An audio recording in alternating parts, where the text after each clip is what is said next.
හරි දරුවනේ ප්‍රශ්න පත්‍ර අංක 10 සාකච්ඡා කරන්න තමයි ගන්නෙ. ළමයි පළවෙනි ප්‍රශ්නෙට යන්න. රසායනික ද්‍රව්‍ය නිපදවීමේ කර්මාන්තයක් ආරම්භීම සඳහා නිර්දේශිත ප්‍රවේශයක් වන්නේ පහත කවරක්ද? ළමයි රසායනික කර්මාන්තයක් කියන්නේ මොකක්ද? අමුද්‍රව්‍ය සහ බලශක්තිය උපයෝගී කරගනිමින් නව සංයෝග නිපදවීමේ මහා පරිමාණ ක්‍රියාවලියක් තමයි රසායනික කර්මාන්තයක් වෙන්නේ. මොකද්ද? අමුද්‍රව්‍ය සහ බලශක්තිය උපයෝගී කරගනිමින් මහා පරිමාණයෙන් නව සංයෝග නිපදවා ගැනීමේ ක්‍රියාවලියක් තමයි රසායනික කර්මාන්තයක් වෙන්නේ. එහෙනම් ඉස්සෙල්ලාම ලියමු.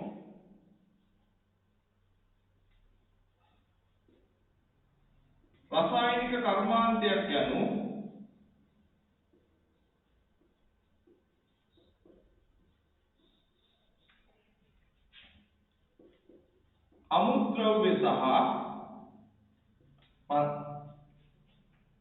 අමුද්‍රව්‍ය සහ බලශක්තිය උපයෝගී කරගනිමින් අමුද්‍රව්‍ය සහ බලශක්තිය උපයෝගී කරගනිමින් අමුද්‍රව්‍ය සහ බලශක්තිය උපයෝගී කරගනිමින් මහා පරිමාණයේ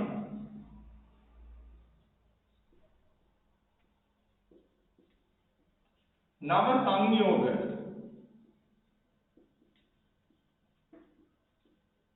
නිපදවීමේ ක්‍රියාවලියයි. මොනවාද ගන්න බර රසායනික කර්මාන්ත වල උදාහරණ ළමයි? ඇමෝනියා නිෂ්පාදනය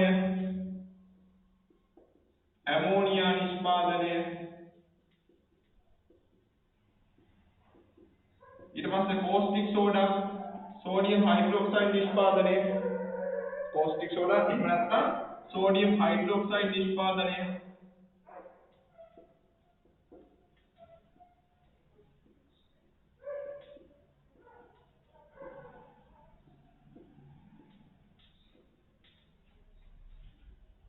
ඊට පස්සේ සල්ෆියුරික්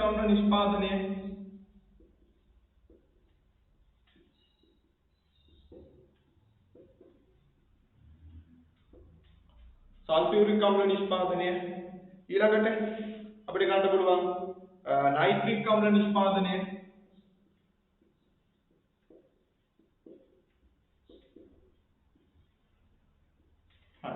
ළමයි එතකොට දැන් මේ කියන රසායනික ද්‍රව්‍ය නිපදවීමේ කර්මාන්තයක් ආරම්භීම සඳහා නිර්දේශිත ප්‍රවේශයක් වන්නේ. හරි. මම ටිකක් කියලා දෙන්නම්කෝ තව. ඒ තමයි දරුවනේ රසායනික කර්මාන්තයක් ස්ථාපනය කිරීම සඳහා සලකා බැලිය යුතු කරුණු වගයක් තියෙනවා. අපි ඒ ටික ලියමු. හරි. ඊළඟට මම තාම ගානවත් කියුවේ නෑ දරුවනේ. ගාන ඉතුරු ටිකවත් මම කියුවේ නෑ. තේරුණානේ? හරි. ඒ ටික අපි ඉස්සෙල්ලාම ලියමුකෝ.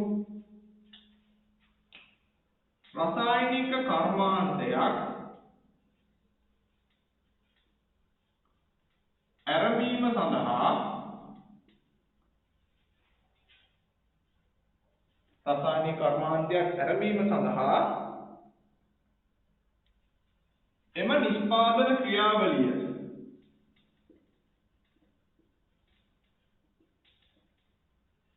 සැලසුම් කිරීමේදී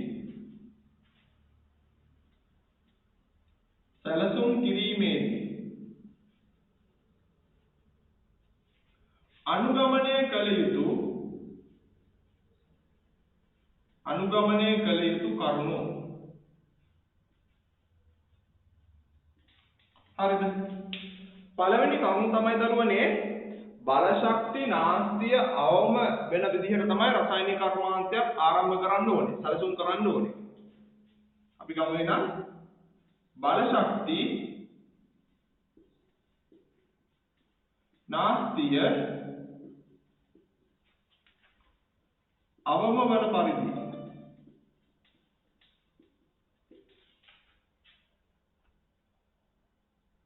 බලශක්ති නාස්තිය අවම වන පරිදි සැලසුම් කිරීම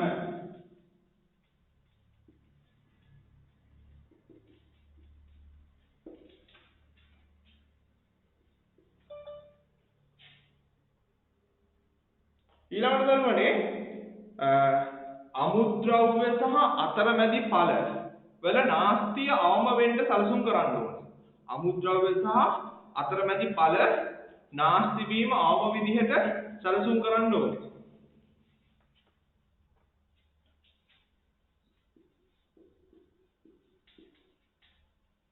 අමුද්‍රව්‍ය සහ අතරමැදි ඵල නාස්ති වීම අවම වනසේ සැලසුම් කිරීම. සමහර අමුද්‍රව්‍ය තියෙන තරමේ දුලබයි.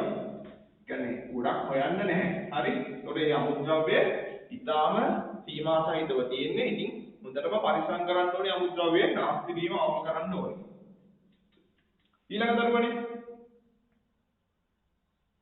අපිට ගන්න පුළුවන් ජීවිත සහ දේපල වලට සිදුවන හානිය අවම වෙන්න තමයි හැමදේම ක්‍රියාත්මක කරන්න ඕනේ, සැලසුම් කරන්න ඕනේ.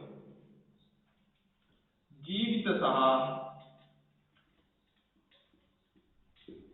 දේපල වලට සිදුවන හානිය අවම වනසේ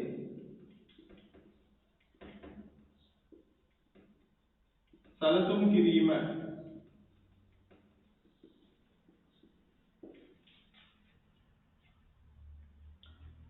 ඊළඟට ළමයි අපිට ගන්න පුළුවන් දැන් මේකෙන් ඉපතුන අපද්‍රව්‍ය දරුවනේ කළමනාකරණය කරන්න ඕනේ. කියන්නේ අපද්‍රව්‍ය වලින් අපිට ප්‍රයෝජනවත් දෙයක් ගන්න පුළුවන් නම් ඉතා වැදගත් නේද? right. එහෙනම් අපද්‍රව්‍ය කළමනාකරණය කිරීම.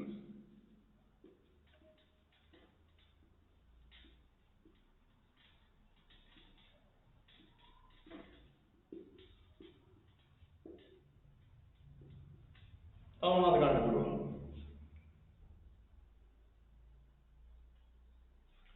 දැන් අපි පටන් ගන්න අමුද්‍රව්‍ය වලට කියන ප්‍රතික්‍රියකනේ. ප්‍රතික්‍රියක. එන ඒවට කියන ප්‍රතිඵල. ප්‍රතික්‍රියක සහ ප්‍රතිඵල වල භෞතික සහ රසායනික ගුණ පිළිබඳ සැලකිලිමත් වෙන්න ඕනේ.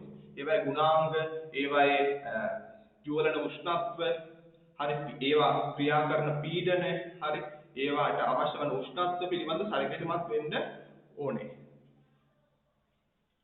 ප්‍රතික්‍රියක සහ ප්‍රතිඵල වල භෞතික සහ රසායනික ගුණ පිළිබඳව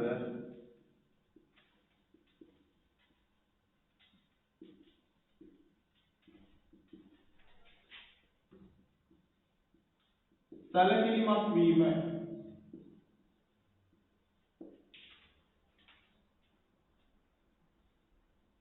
ඊළඟ නිෂ්පාදන ධාරිතාව දවසක කොච්චරක් ඇමෝනියා නිෂ්පාදනය කරන්න ඕනද? දවසකට කොච්චරක් කෝස්ටික් වල නිෂ්පාදනය කරන්න පුළුවන්ද?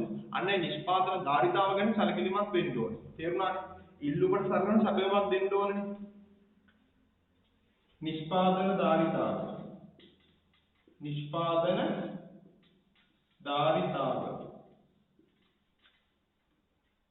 පිළිබඳව සැලකිලිමත් වීම.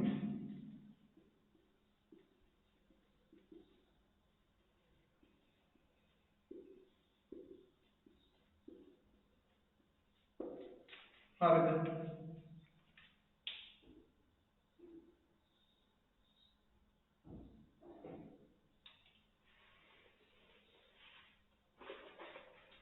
තව ආසාරකිලිමත් වෙන්න ඕනේ සමහර ප්‍රතික්‍රියා තියෙනවා තාපදායකයි. කියන්නේ ප්‍රතික්‍රියක වලින් ප්‍රතිඵල වලට පත් වෙනකොට බාහිර පරිසරයට තාපය මුදා හරිනවා. සමහර ප්‍රතික්‍රියා තියෙනවා තාප අවශෝෂකයි. විශේෂයෙන් මේ ඇමෝනියා නිෂ්පාදනයේ ගොඩක් තියෙන තාප අවශෝෂක ප්‍රතික්‍රියා. එතකොට ප්‍රතික්‍රියක වලින් ප්‍රතිඵල වලට පත් වෙනකොට බාහිර පරිසරයෙන් ශක්තිය ගන්නවා. එහෙනම් අපි බලන්න ඕනේ තාපදායකද තාප අවශෝෂකද කියලා සැලකිලිමත් වෙන්න ඕනේ නේද? සිදුවන ප්‍රතික්‍රියා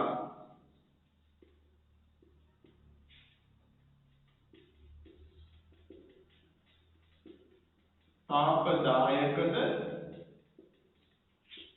තාප අවශෝෂකද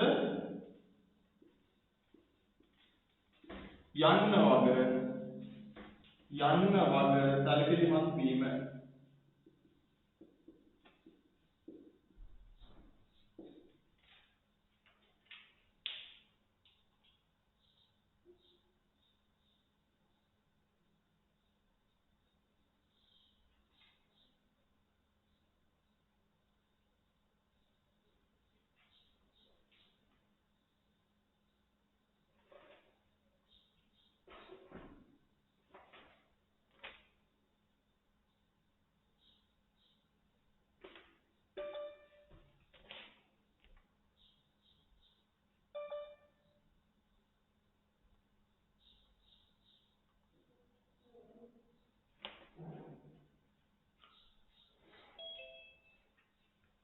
හරිද ළමයි? right අපි එහෙනම් ප්‍රශ්නට යමු. රසායනික ද්‍රව්‍ය නිපදවීමේ කර්මාන්තයක් ආරම්භීම සඳහා නිර්දේශිත ප්‍රවේශයක් වන්නේ පහත කවරක්ද? පිළිතුරු අංක 1 කියනවා විශ්වාසනීය නොවන නමුත් ලාභදායක බලශක්ති ප්‍රභවයක් භාවිතා කිරීම. විශ්වාසනීය නොවන කියන්නේ ඒ ප්‍රභවය ගැන ලොකු තොරතුරක් නැහැ. ඒ කියන්නේ තාපදායක ප්‍රතික්‍රියාවක් සිද්ධ වෙනවද? තාපෝෂෝෂක ප්‍රතික්‍රියාවක් සිද්ධ වෙනවද? එයාගේ ජීවලන උෂ්ණත්වය ගැන සඳහනක් නැහැ. විශ්වාසයක් නැහැ. විශ්වාසනීය නොවන තමයි අපි අමුද්‍රව්‍ය ගැන හොඳ විශ්වාසයක් තියෙන්න ඕනේ. අමුද්‍රව්‍ය ගැන සියලුම තොරතුරු දැනගන්න ඕනේ. එහෙනම් පළවෙනි එක වැරදිනේ. පළවෙනි එක වැරදි. ඒක විශ්වාසනීය නොවන කියලා කියනවා. දෙවෙනි එක අකාර්යක්ෂම නමුත් ශීඝ්‍රයෙන් සිදුවන රසායනික ක්‍රියාවලියක් භාවිතා කිරීම. අකාර්යක්ෂමයි. අකාර්යක්ෂමයි කියන්නේ ලබා දෙන ශක්තියෙන් ප්‍රතිඵල වෙන්නේ නැහැ. නැත්නම් ලබා දෙන අමුද්‍රව්‍ය ගමුකෝ. ලබා දෙන අමුද්‍රව්‍යයෙන් නිවැරදි ප්‍රතිඵල එන්නේ නැහැ. කාර්යක්ෂම නැහැ. තේරුණාද? අකාර්යක්ෂම ප්‍රතික්‍රියාවක් ගන්න බැහැ දරුවනේ. එහෙනම් ඒක වැරදි. තුන්වෙනි එක කාර්යක්ෂම නමුත් සෙමෙන් සිදුවන රසායනික ක්‍රියාවලියක් භාවිතා කිරීම. අකාර්යක්ෂමයි. ඒ කියන්නේ අමුද්‍රව්‍ය අරගෙන ගොඩක් ප්‍රතිඵල වලට පත් වෙනවා. එහෙනම් අපිට ඒක දැනට ගන්න පුළුවන්. එහෙම කියමු. හරි? හතරවෙනි එක දේශීය වශයෙන් මිල අධික අමුද්‍රව්‍ය භාවිතා කිරීම. දේශීය වශයෙන් මිල අධික අමුද්‍රව්‍ය භාවිතා කරොත් දරුවනේ ශ්‍රමයට වැය කරන්න ඕනේ මිල ඊළඟට යන්ත්‍ර සූත්‍ර වලට එතකොට තව විදුලි බලයට ජල පහසුකම් වලට එතකොට දරුවනේ අමුද්‍රව්‍ය වලත් ගාණ වැඩි වුණාම එළියට එන ප්‍රොඩක්ට් එක ගාණ වැඩි නේද? එහෙනම් මිල අධික අමුද්‍රව්‍ය භාවිතා කිරීම සුදුසු වෙන්නේ නැහැ. තේරුණානේ? වැරදි. පස්වෙනි එක පාරිසරික වශයෙන් අහිතකර නමුත් වේගයෙන් රසායනික ක්‍රියාවලියක් භාවිතා කිරීම. ඒ කියන්නේ පරිසරයට අහිතකර ද්‍රව්‍ය එකතු වෙනවා වැඩි. ඒක අහිතකර නමුත් වේගෙන් සිදු වුණා කියලා දරුවනේ පරිසරයට අහිතකර නම් වැඩක් නැහැ. එහෙනම් ගැලපෙන්නේ තුන නේද? මොකද්ද? කාර්යක්ෂම නමුත් සෙමෙන් සිදු වෙන්නේ හැබැයි කාර්යක්ෂමයි. ඒත් ප්‍රශ්නයක් නෑ. ප්‍රතික්‍රියාව කාර්යක්ෂමයි. හරිනේ? එහෙනම් එකට පිළිතුර කීයද? පිළිතුර 3. එකට පිළිතුර 3. ඉවර නම් මාක් එකක් දාන්න.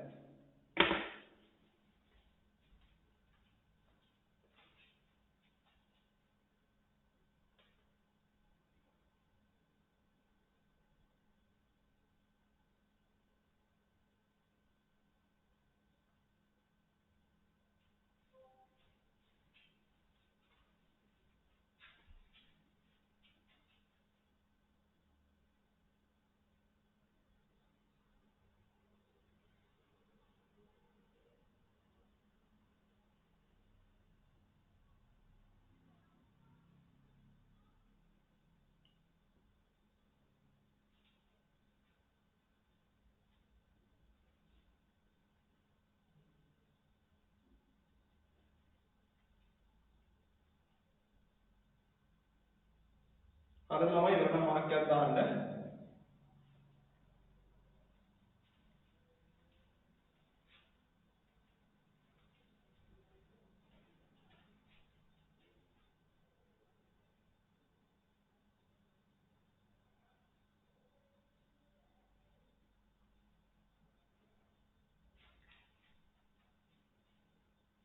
ගැළපෙන පිළිතුර වෙන්නේ පිළිතුරු අංක 3. අනිත් ඒවා ඔක්කොම සමහර වචන එක්ක ගත්තම දරුවනේ ගැළපෙන්නේ නැහැ. තේරුණානේ?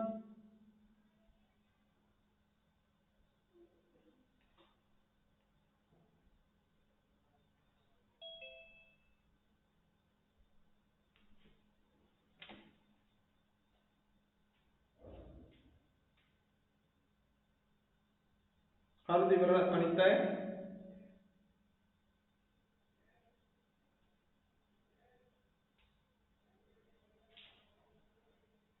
මාක් එකක් දාන්න. ස්ටිකර් මාක් තියෙන ඒ ස්ටිකර් මාක් එකක් දාන්න. right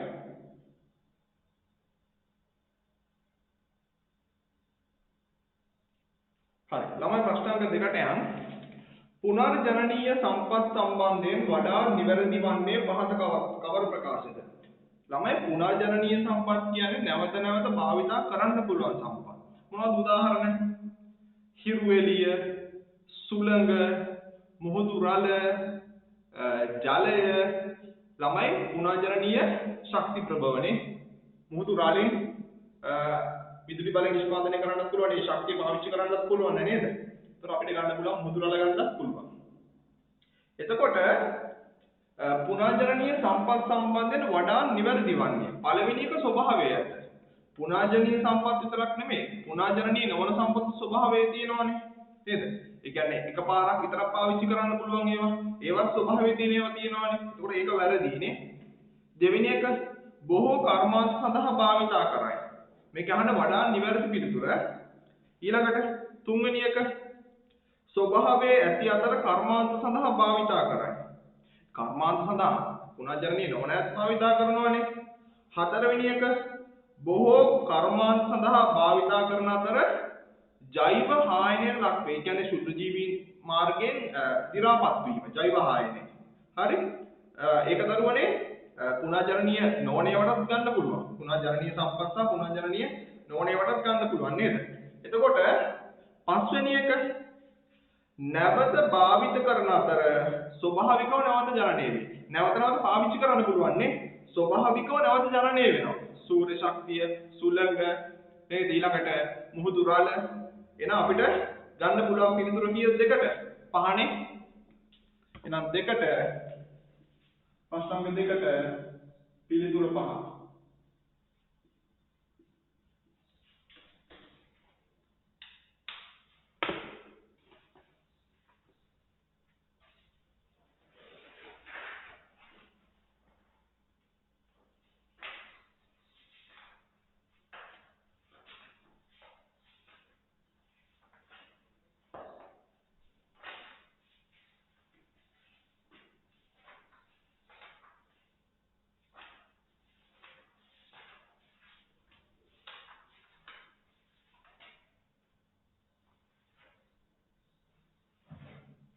හරිද? ප්‍රශ්න 3ට යන්න. වායුගෝලයේ ඇති කාබන් ඩයොක්සයිඩ් වායුව ඉවත් කිරීමට දායක වන ප්‍රධාන ක්‍රියාවලි දෙක. ළමයි කාබන් ඩයොක්සයිඩ් ඉවත් කරන ප්‍රධාන ක්‍රියාවලි දෙක තමයි ප්‍රවාහ සංශ්ලේෂණය සහ ජලය දියවීම. එහෙනම් ගැළපෙන පිළිතුර කීයද කෙලින්ම? 3ට. පිළිතුර 2.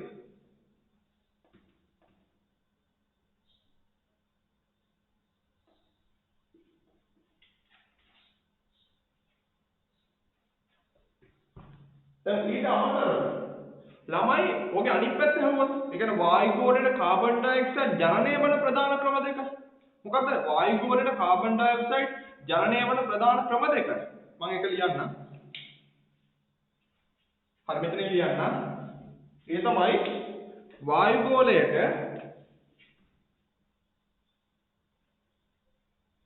කාබන් ඩයොක්සයිඩ් කියන හත්ආකාර වායුවක් නේද අනික? වායුගෝලයට කාබන් ඩයොක්සයිඩ් ජනනය වන ඉවත් කරන්නේ ජනනය වන ප්‍රධාන ආකාර දෙක තමයි එකක් තමයි පොසිල ඉන්ධන දහනය. පොසිල ඉන්ධන දහනය. පොසිල ඉන්ධන දහනය.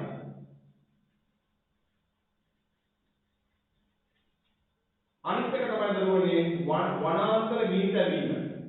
වනාන්තර ගිනි තැබීම. නැත්නම් වන විනාශය. වන විනාශ කරන ප්‍රවාහ සංශ්ලේෂණ ක්‍රියාවලියට අවශ්‍ය කාබන් ඩයොක්සයිඩ්. හරිනේ? වනාන්තර ගිනි තැබීම. පොසිල ඉන්ධන දහනය සහ වනාන්තර ගිනි තැබීම. මේ පැත්තම අකනවා දැන්.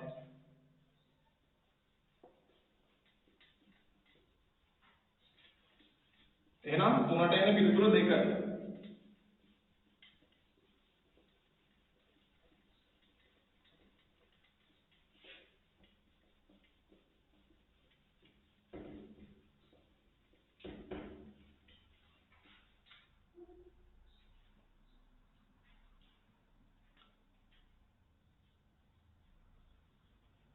ප්‍රශ්න අංක 4. පතුලේ අරය සෙන්ටිමීටර් 25ක් සහ උස සෙන්ටිමීටර් 100ක් වන සිලින්ඩරාකාර හැඩැති බඳුනක පතුලේ ගෝලයක් තිබේ. හරි. ඉතලා මේක අපි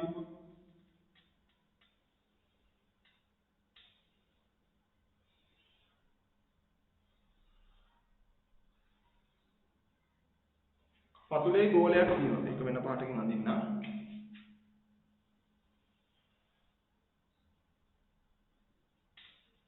මෙයාගේ අරය කීයද?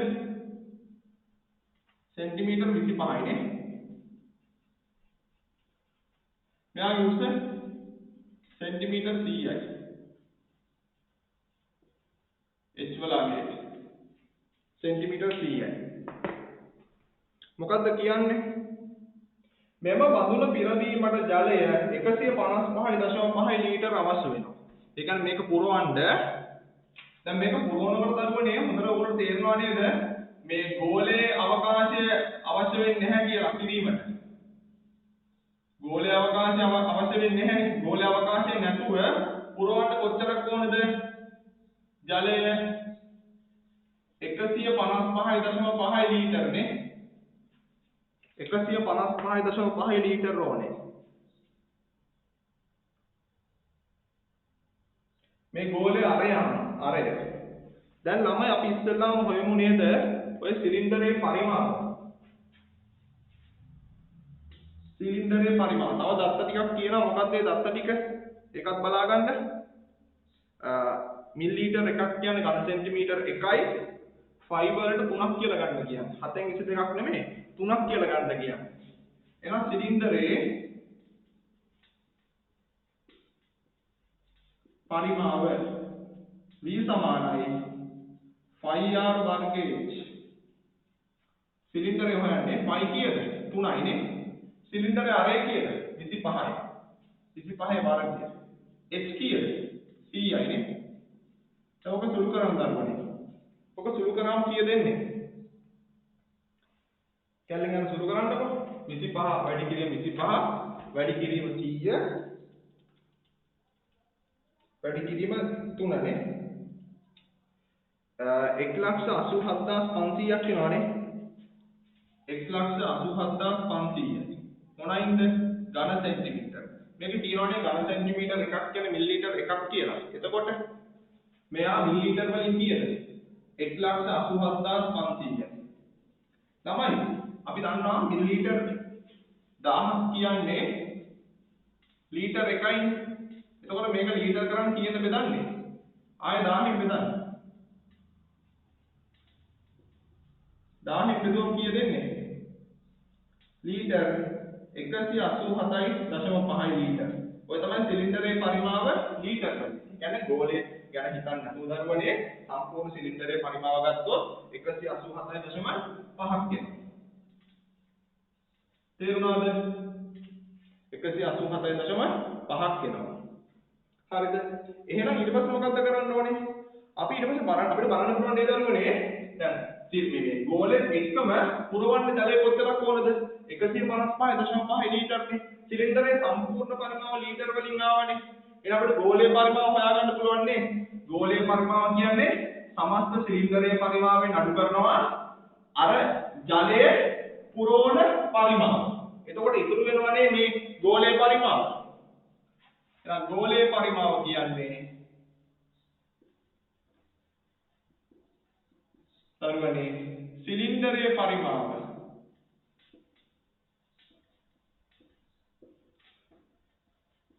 අඩු කිරීම ජලය පුරවන පරිමාව. සිලින්ඩරයේ පරිමාව කීයදන්නේ? සම්පූර්ණ පරිමාව ගෝලය ගැන හිතන්නේ නැහැ. 187.5 ලීටර. ජලය පුරවන පරිමාව කීයදන්නේ? 155.5 ලීටර. එතකොට ජලය පුරවනකොට මේ මෙතන ගෝලයේ හිටියා. දැන් අඩු කරාම කීයදන්නේ? 32යි ලීටර. ඔය ලීටර් 32 කියන්නේ ඇත්තටම ගෝලයේ පරිමාවනේ. ඕක හැබැයි ලීටර් වලින් කියන්න බෑ. මොකද ගෝලයේ අරය යනවනේ. අපි ඔය ලීටර් 32 ඝන සෙන්ටිමීටර කරන්න ඕනේ. එතකොට ඔයාලා දන්නවා ලීටර් 32ක් කියන්නේ මිලිලීටර් කීයක්ද? මිලිලීටර් 32000ක් නේ. 1000න් වැඩි කරන්නේ.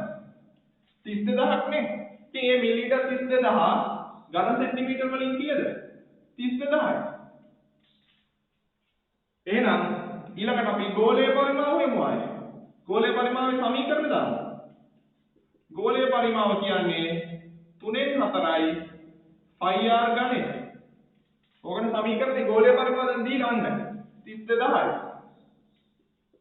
ඝන සෙන්ටිමීටර 3න් 2යි 5 වෙනකොට 3ක් ගන්න. r වල ඝනය. අර ඒකගේ නොදාලියමකෝ 3ට 3 කැපෙනවා. එතකොට 32000 සමානයි 2r වල ඝනය. දෙකෙන් බෙදන්න. දෙකෙන් බෙදන්න. දෙකට දෙක කැපෙනවා. 32000 දෙකෙන් බෙදුවොත් කීය දෙන්නේ? කීය දෙන්න දරුවනේ? නෑ මෙතන sorry මෙතන 4 තියෙන්නේ 3න් 4යි. එතකොට මෙතන 4න් බෙදෙන්නේ. ළමයි මෙතන 4න් බෙදෙන්නේ 3න් 4යි. 32000 4න් බෙදන්න කීය දෙන්නේ? 8000යි නේ. 8000 සමානයි r වල ඝනය. ඝනය අනිත් පැත්තට ගියම මොකද වෙන්නේ? ඝන මූලය වෙනවනේ.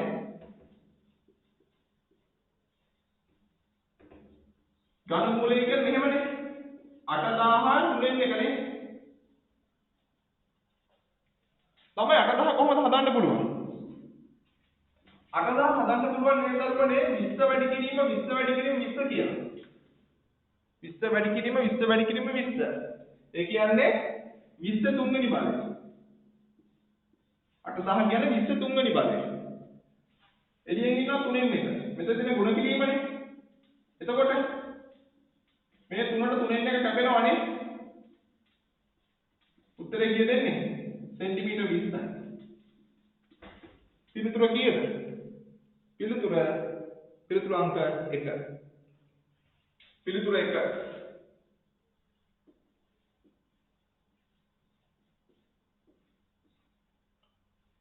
මේක 2019 ප්‍රශ්නයක්. 2019 කීවෙනි MCQ එක දන්නවද? 19 වෙනි MCQ එක.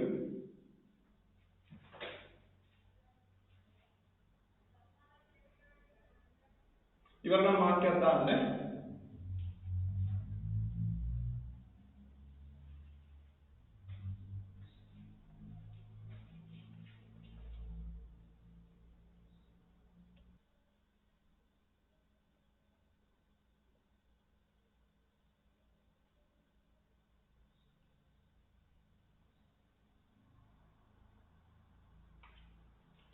පැරෂූට් එකක සිටින මිනිසෙකුට පොළවේ තිරස් දුර කිලෝමීටර් 5ක් වන ලක්ෂ 2ක් නිරීක්ෂණය වන අවරෝහණ කෝණ පිළිවෙලින් අංශක 30ක් සහ අංශක 60ක් වේ. මිනිසා පොළවේ සිට කොපමණ උසකින් සිටීද? දැන් අපි දුම් පැරෂූට් පුද්ගලයා මෙතන කියලා ආම යනවා පැරෂූට් පුද්ගලයා. හරි. පැරෂූට් මිනිසා. හරි. මේ තමයි පැරෂූට් මිනිසා. මේ තමයි එයාගේ දෘෂ්ටි රේඛාව.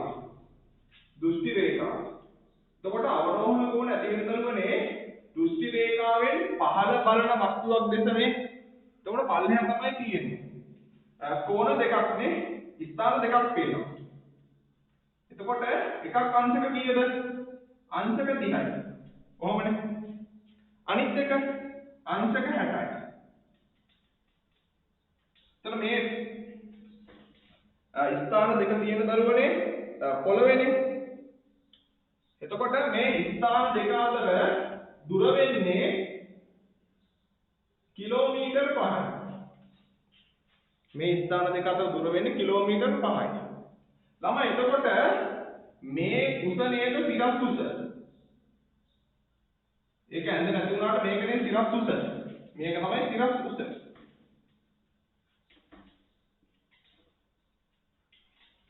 මේක එක කියලා ගන්න. සිරස් උස. තේරුණා කිලෝමීටර් 5 මේක. ළමයි හොඳට බලාගන්න මේ රේඛා දෙක සමාන්තරයිනේ. සමාන්තරයි නම් සමාන්තර රේඛා ආශ්‍රිතව හට ගන්නවා ඒකාන්තර කෝණ. ඉසෙත් අකුරේ හැටේ. ඒතර මේක තමයි තීර්යයක් රේඛාව. මේක තීර්යයක් රේඛාව වුණාම මෙයා අංශක තියෙනවා. මෙතන හැදෙනවා ඒ කෝණය. ඒකාන්තර කෝණ විදියට. ඊළඟට මෙයා තීර්යයක් රේඛාව මේ දෙන සමාන්තරයි. මෙයා 60යි නම් මෙතන කීයද? 60යි. තේරුණාද? මම මේ ලක්ෂ නම් කරනවා A B C D කියලා. හරිද ළමයි? දැන් අහන්නේ මිනිසා පොළවේ සිට කොපමණ සිරස් උසකින්. ඒ කියන්නේ h වල අගය නේද අහන්නේ? h වල අගය නේද අහන්නේ? හැබැයි දරුවනේ මෙන්න මේ c සිට a දක්වා අගය දන්නේ නැහැ නේද? එයා x කියලා ගමු. තේරුණාද? එහෙනම් ළමයි දැන් මේ x නේ හොයන්න ඕනේ. දැන් මම මේවා මකනවා. දැන් මේක ඉවරයි.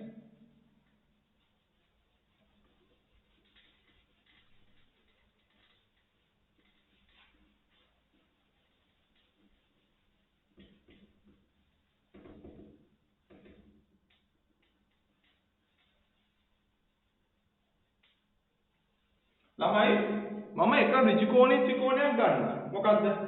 DCA නැත්නම් ACD ඍජුකෝණී ත්‍රිකෝණය ගන්නවා. ACD ඍජුකෝණී ත්‍රිකෝණය ගනිමු.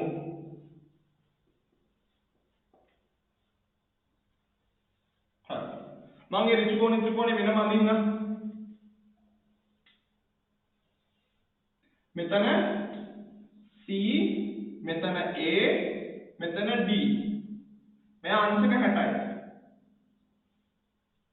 මෙයා H මෙයා X දැන් පාද දෙකක්ම දන්නේ නැහැ ළමයි පාද දෙකක්ම දන්නේ Hුත් දන්නේ Xුත් දන්නේ දැන් මේකට දාන්න පුළුවන් මේ ත්‍රිකෝණමිතික අනුපාතය මොකක්ද sin ද cos ද tan ද tan නේද පුළුවන් tan 60 කියන්නේ tan අංශක 60 කියන්නේ සම්මුඛ පාදය කියන්නේ CD බෙදීම බද්ධ පාදය AC tan එක කීයද tan එක මූල 3යි CD කීයද CD H නේද AC X නේද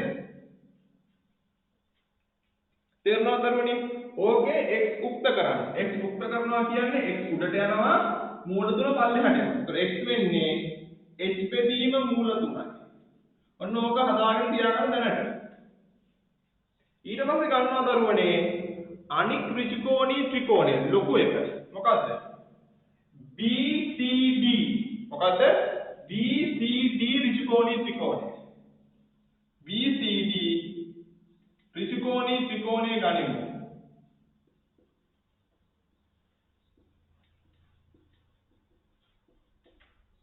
හරි මම ඒක අඳින්නම්කෝ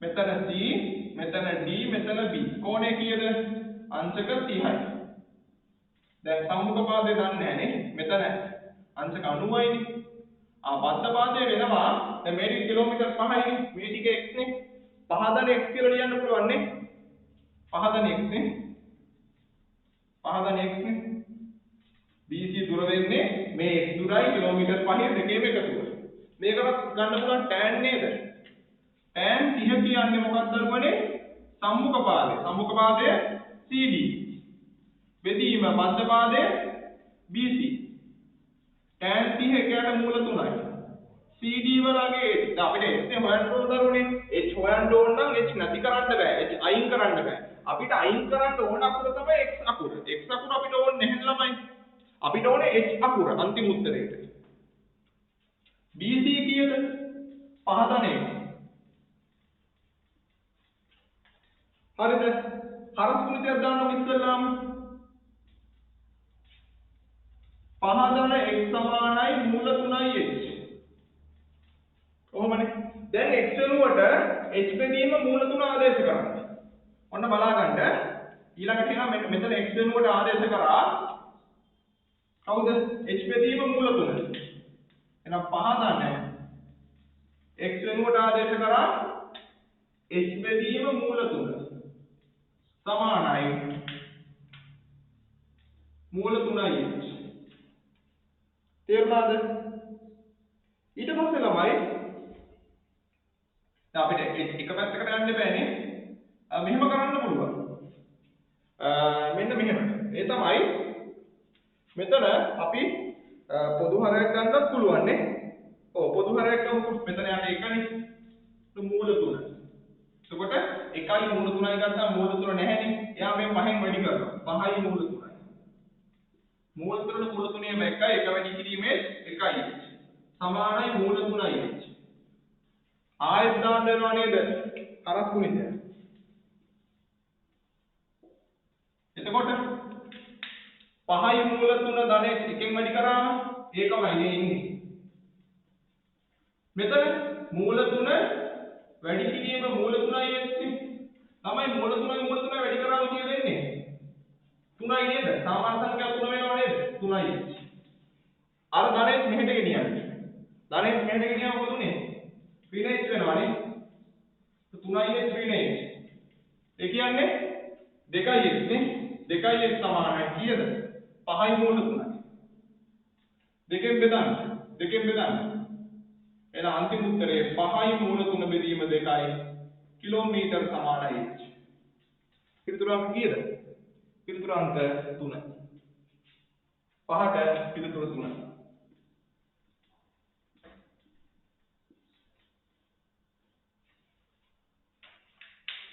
බලන්න සුළු කිරීම බලන්න හරියට. ඔයාලා වැරද්දොත් වරද්දන්න සුළු කිරීම වලින්.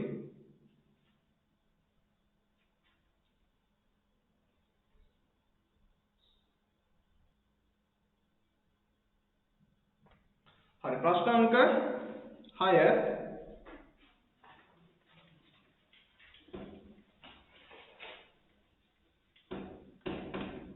හරි මම මෙතන ලියනවා මෙතනින් ප්‍රශ්න අංක 6 AB සහ C අනු ත්‍රිකෝණාකාර හැඩති ඉඩමක මුළු තුනකි A සිට B දක්වා දුර කිලෝමීටර 6ක්ද A සිට C දක්වා දුර කිලෝමීටර් 2ක්ද CAB කෝණය අංශක 30ක්ද වේ.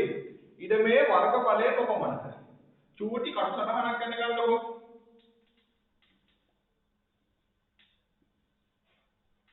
මෙතන A, මෙතන C, මෙතන B කියලා ගන්නම්කො. ළමයි මේ තමයි මුළු තුන. දැන් මේ මුළු තුන යා කරලා තියෙන්නේ. දැන් මේ ඉඩම. හරි? A සිට B දක්වා දුර කීයද? කිලෝමීටර් 6යි. කිලෝමීටර් වලින් නේ දීලා තියෙන්නේ. ඔව් කිලෝමීටර් වලින් තමයි දීලා තියෙන්නේ. ඊළඟට A සිට C දක්වා දුර කිලෝමීටර් 2යි. CAB කෝණය කීයද? අංශක 30යි. තේරුණාද? ඊට මේ වර්ගඵලය අහනවා. ළමයි මේ කියන්නේ ඕනම ත්‍රිකෝණයක වර්ගඵලය හොයන සූත්‍රයනේ.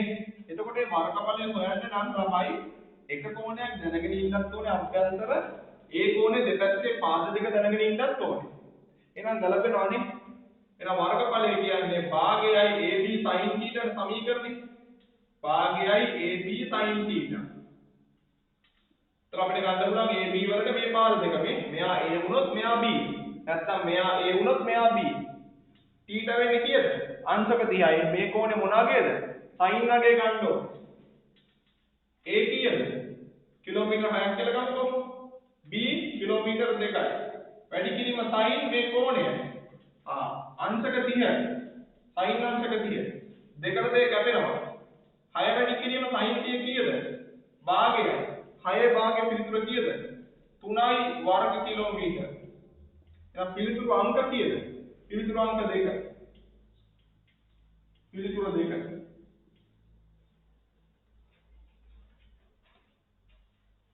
හරි ලේසි ප්‍රශ්නයක් නේ.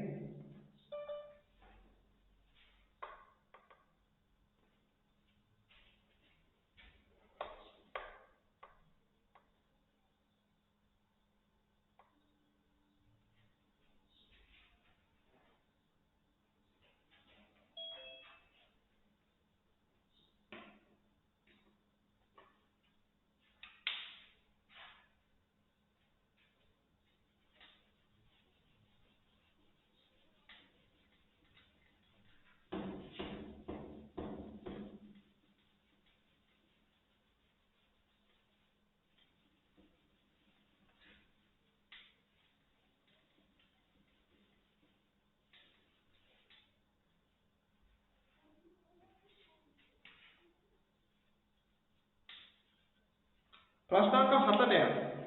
ඔක ලේසිනේ මේක. උත්තර ගන්න පුළුවන් ඔයගොල්ලෝට නේ.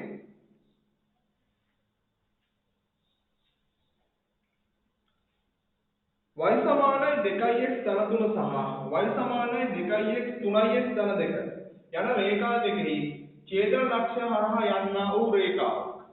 දැන් ළමයි සරල රේඛාවක සමීකරණ ෆෝමැට් එක තමයි y සමානයි mx ධන c. ඒතකොට ළමයි y වලින් කියන්නේ මොකද්ද? y වලින් කියන්නේ පරායක්ක විචලනය. dependent variable ඉංග්‍රීසියෙන් කියන්නේ පරායක්ක විචලනය.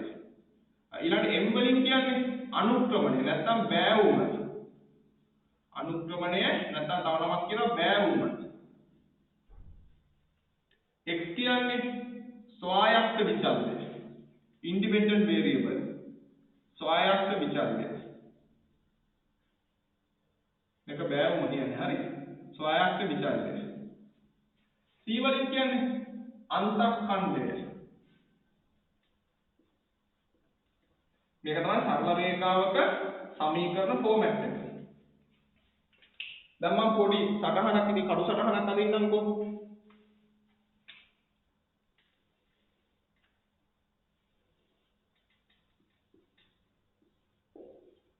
මේ තමයි මූල ලක්ෂය නේ. මේ x අක්ෂය මේ y අක්ෂය. කාටීසියන් ඛණ්ඩාංක තලයක්.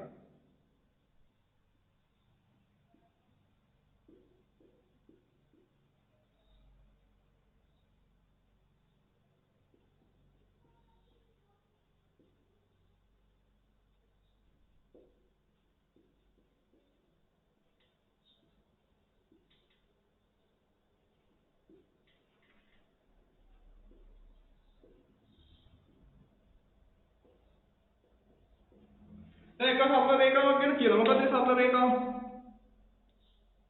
y සමානයි 2x ධන 3. පොඩ්ඩක් බලන්න ඒක. y සමානයි 2x ධන 3 කියන්නේ අපේ මේ ෆෝමැට් එකට ගත්තොත් දරුවනේ අනුක්‍රමණය වෙන්නේ කියලා අනුක්‍රමණයගේ අනුක්‍රමණය 2යි. අන්තක්ඛණ්ඩය 3යි. ළමයි අන්තක්ඛණ්ඩය කියන්නේ y අක්ෂයේ කැපෙන තැන ඉඳන් මේ මූල ලක්ෂණේ තියෙන දුර. අන්තක්ඛණ්ඩයේ ධනාගයක් නේද? එහෙනම් ධන 3ෙන් තමයි කැපෙන්නේ. එහෙනම් අනුක්‍රමණය 2යිනේ. අනුක්‍රමණය කියන්නේ මේ x අක්ෂය ධන දිශාව සමග හදන කෝණයේ tan නගය. එතකොට අපි මෙහෙම මම කඩු සටහනක් යන්නේ. හරි? මෙහෙම අදින්න. මේ තමයි y සමානයි 2x ධන 3. මේ කඩු සටහනක් අදින්නේ. අනිත් එක y සමානයි 3x ධන 2. ළමයි අනුක්‍රමණය 3යි නේ. අන්තක්ඛණ්ඩය ධන 2යි. දැන් කොහෙද කැපෙන්නේ? ධන 2කින් කැපෙන්නේ. තර මෙහෙම යනවාදී අනිවාර්යයෙන්. මෙන්න මෙතනින් තමයි යන්න ඕනේ නේ. අන්න මෙහෙම යනවා ඇති. හරි? ඔහොම යනවා ඇති. එතකොට ළමයි දැන් මොකක්ද අහන්නේ? සාමාන්‍ය තවටිය උඩින් කැපෙනවා ඇත්තේ. මෙන්න තවටිය උඩින් ගමු.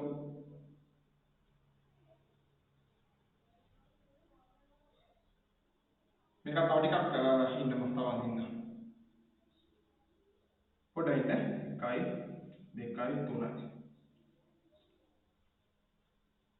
වෙන එකයි එරින්න 3යි.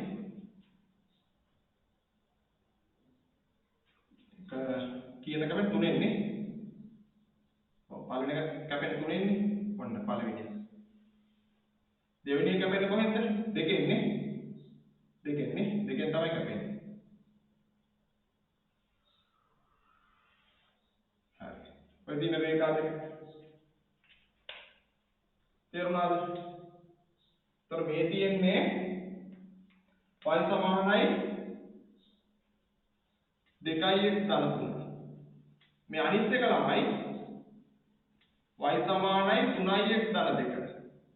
මේ තමයි කැපෙන තැන. දැන් ඕකේ කණ්ඩාංකය හොයා ගන්න ඕනේ. දැන් ඒක අපි දන්නේ නැහැ නේද දරුවනේ. මේක මම කටු සටහනක් විදිහට නැන්නේ. ඒ කණ්ඩාංක හොයා ගන්න ඕනේ. මොකන්ද කියන්නේ? ඔක කියන්න දරුවනේ y සමානයි 2x ධන 3 y සමානයි 3x ධන 2 යන රේඛා දෙකේ ඡේදන ලක්ෂ්‍ය මේ තියෙන්නේ. ඡේදන ලක්ෂ්‍ය හරහා යන්නා වූද. හරි ඔක්කොම කලින් දරුවනේ අපි මේ ඡේදන ලක්ෂ්‍ය කණ්ඩාංක හොයමු නේද? මේ ඡේදන ලක්ෂ්‍ය කණ්ඩාංක හොයමු නේද? ළමයි හරි ලේසි.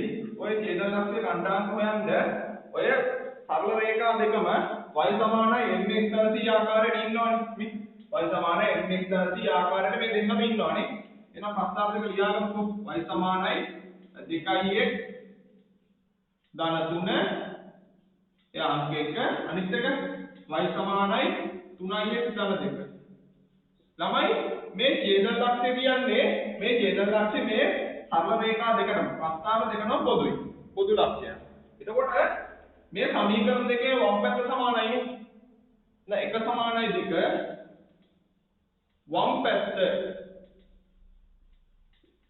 සමීකරණ දෙක එක පැත්තක් සමාන වුණොත් අනිත් පැත්ත නිරතිම සමාන වෙනවා. එම නිසා එක සමානයි දෙක මොන පැත්තද? දකුණු පැත්ත. එහෙනම් එකේ දකුණු පැත්ත කොහොමද මේ තියෙන්නේ? 2x ධන 3 සමානයි ළමයි දෙකේ දකුණු පැත්ත 3x ධන 2. මෙහෙම කරන්න. එක පැත්තකට ගන්න ඉලක්කම් තව පැත්තකට ගන්න. මෙහා මෙහෙට ගෙනියන්න මෙහා මෙහෙට ගෙනියන්න. එතකොට දෙක මෙහෙට ආවම ඍණ දෙකක් වෙනවා. ධන 2x අනිත් පැත්තට ගියාම ඍණ 2x වෙනවා. 3ෙන් දෙකක් ගියාම 1යි. 3ix 2ix 1යි නේ. එහෙනම් x වලගේ කීයද එන්නේ? 1යි. එහෙනම් මෙතන x වල ගණනාංකය කීයද? 1යි. දරුවනේ y වලගේ කොහොමද හොයන්නේ? ඔයලා උත්තරේ අංක එකට හරි අංක දෙකට හරි ආදේශ කරලා y වල උත්තරේ ගන්න. එහෙනම් මම අංක එකට ආදේශ කරනවා. අංක එකට ආදේශයෙන් අංක එකට ආදේශ කරනවා. y සමානයි 2x ධන 3. x වලගේ කීය දෙන්නේ? 1යි නේ. ධන 3. දෙවරක් එක 2යි 2යි 3 එකතු කරාම කීය දෙන්නේ? 5යි. එහෙනම් y වල කණ්ඩාංකය කීයද වෙන්නේ? ඔය ඡේදන ලක්ෂ්‍ය 5. ගාන ඉවර නැහැ. අහන්නේ ඔක නෙමෙයිනේ. මොකද්ද? ඔය ඡේදන ලක්ෂ්‍යයට ඡේදන ලක්ෂ්‍ය හරහා යනවා. ඡේදන ලක්ෂ්‍ය හරහා යනවා. ඒ වගේම y සමානයි x ඍණ 4 රේඛාවට ලම්බකයි. අන්න x ඍණ 4 අලුත් රේඛාව. y සමානයි x ඍණ 4 කියන දරුවනේ මෙයාගේ අන්තක්ඛණ්ඩය කීයද? ඍණ 4ක් නේ. ඒ කියන්නේ y වල කැපෙන්නේ ඍණ පැත්තෙන් නේ. එතකොට මෙන්න මෙහෙමනේ යන්න ඕනේ. මේ 4ෙන් නේ කැපෙන්න ඕනේ. මෙහෙමනේ යන්නේ.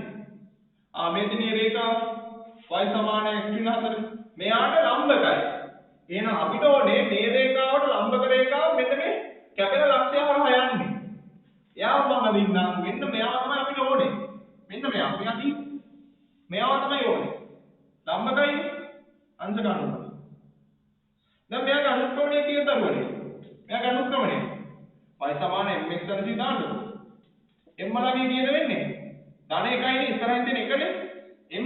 m සමානයි ධන 1යි නේ. මෙයා මම මෙයාව m1 කියලා ගන්නම්කෝ. දැන් අපි මෙයාගේ අනුක්‍රමණය දන්නේ නැහැ හොයන්න ඕන කෙනා. එයාගේ අනුක්‍රමණය දන්නේ නැහැ m2 කියලා ගමු. දැන් රේඛා දෙක ලම්බකමනේ ඡේදනය වෙන්නේ. අණ්ඩාංග ජ්‍යාමිතිය කියනවා රේඛා දෙක ලම්බකම ඡේදනය වෙනවා නම් දරුවනේ ඒ අනුක්‍රමණ වල ගුණිතය ඍණ 1ට සමානයි. එහෙනම් මෙන්න මේ රතු පාටින් ඇඳපු එක නිල් පාටින් ඇඳපු එක යන දරුවනේ ලම්බකව ඡේදනය වෙන්නේ.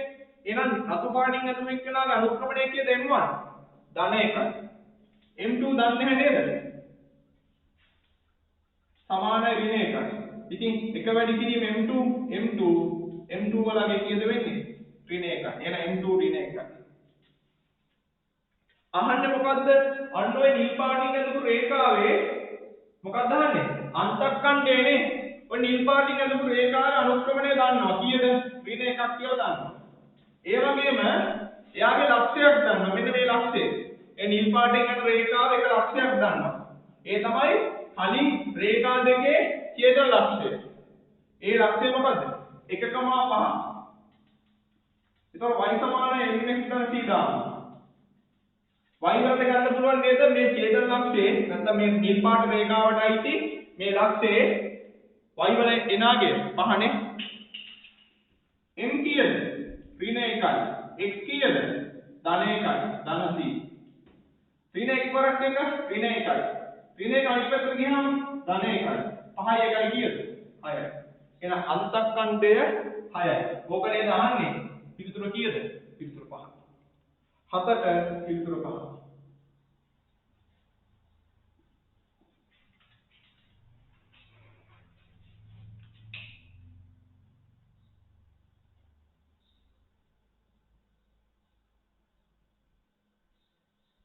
එහෙනම් අපි යම් ප්‍රශ්න අංක 8ට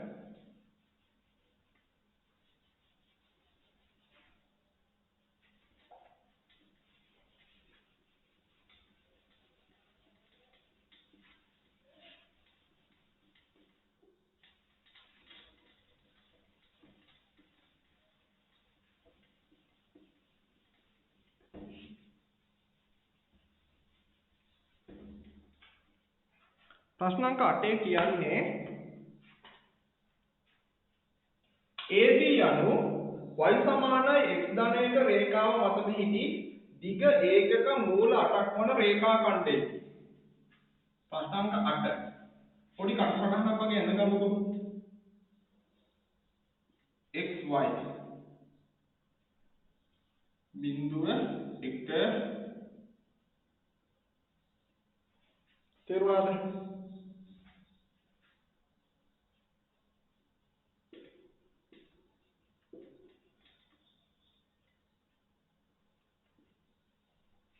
y සමාන x ධන 1නේ y සමාන x ධන 1 කියන්නේ නිතරම ඕකේ අපිට එකක් ගන්න පුළුවන්. මොකද්ද අපේ සමීකරණ ෆෝමැට් එක මොකද්ද? සමීකරණ ෆෝමැට් එක y සමාන mx ධන c නේ. y සමාන mx ධන c. එතකොට m වලාගේ කීය දෙන්නේ? m වලාගේ ධන එකක් වෙනවනේ. c වලාගේ ධන එකයි නේ. c වලාගේ ධන එකයි කියන්නේ කොතනින්ද කැපෙන්නේ? මෙන්න මෙතනින් නේ කැපෙන්නේ. m වලාගේ දරුවනේ ධන එකක් කියලා කියන්නේ n ධන එකක් කියන්නේ දරුවනේ අනුක්‍රමණය කියන්නේ මේ සරල රේඛාව x අක්ෂයේ ධන දිශාව සමග හදන කෝණය tan නගය. දැන් මෙතන කෝණයක් හදනවනේ දරුවනේ. මොකක්ද කෝණය? මෙන්න මෙහෙම කෝණයක් හදනවනේ අපි කියමු ඇල්ෆා කියලා. මෙන්න මේ කෝණය tan නගය තමයි අනුක්‍රමණය වෙන්නේ. එතකොට m සමානයි tan ඇල්ෆා කියලා ගන්නත් පුළුවන්. එතකොට m වලාගේ එකයි නේද? එතකොට tan ඇල්ෆා සමානයි 1යි. එතකොට ඇල්ෆා තියෙච්ච අනිත් පැත්තට tan ගියොත් tan වල ඉන්වර්ස් වෙනවා. tan වල ඉන්වර්ස් 1 කියන්නේ දරුවනේ අංශක 45ක් ඔය එන්නේ. එකෙන් කියන්නේ අංශක කීයද? අංශක 45. එහෙනම් මෙතන ඔන්න එක ලක්ෂයක් මොකක්ද එන්නේ? x බිඳුව වෙච්ච y එකයි නේද මෙන්න මේ ලක්ෂය. මේ රේඛාව. ඔන්න මේ ලක්ෂයක් ගන්නවා. ඇයි y සමාන x ධන එකයිනේ අන්තක්ඛණ්ඩය වෙන්නේ ධන එක. ඒකට මෙයාගේ ඛණ්ඩාංක වෙන්නේ x බිඳුව වෙද්දි y එකයි. තේරුණාද? තව ලක්ෂයක් තියෙනවා. මොකක්ද ඒ ලක්ෂය? ඒ ලක්ෂයේ ඛණ්ඩාංක 2.3යි. 2.3යි නේ. තව ටික උඩින් නේ යන්න ඕනේ මේක. 2.3යි කියන්නේ මෙන්න මෙතන ඉන්නේ. තව ටික උඩින් යන්න ඕනේ. අවේදී මේක තමයි රේඛාව 2.3යි.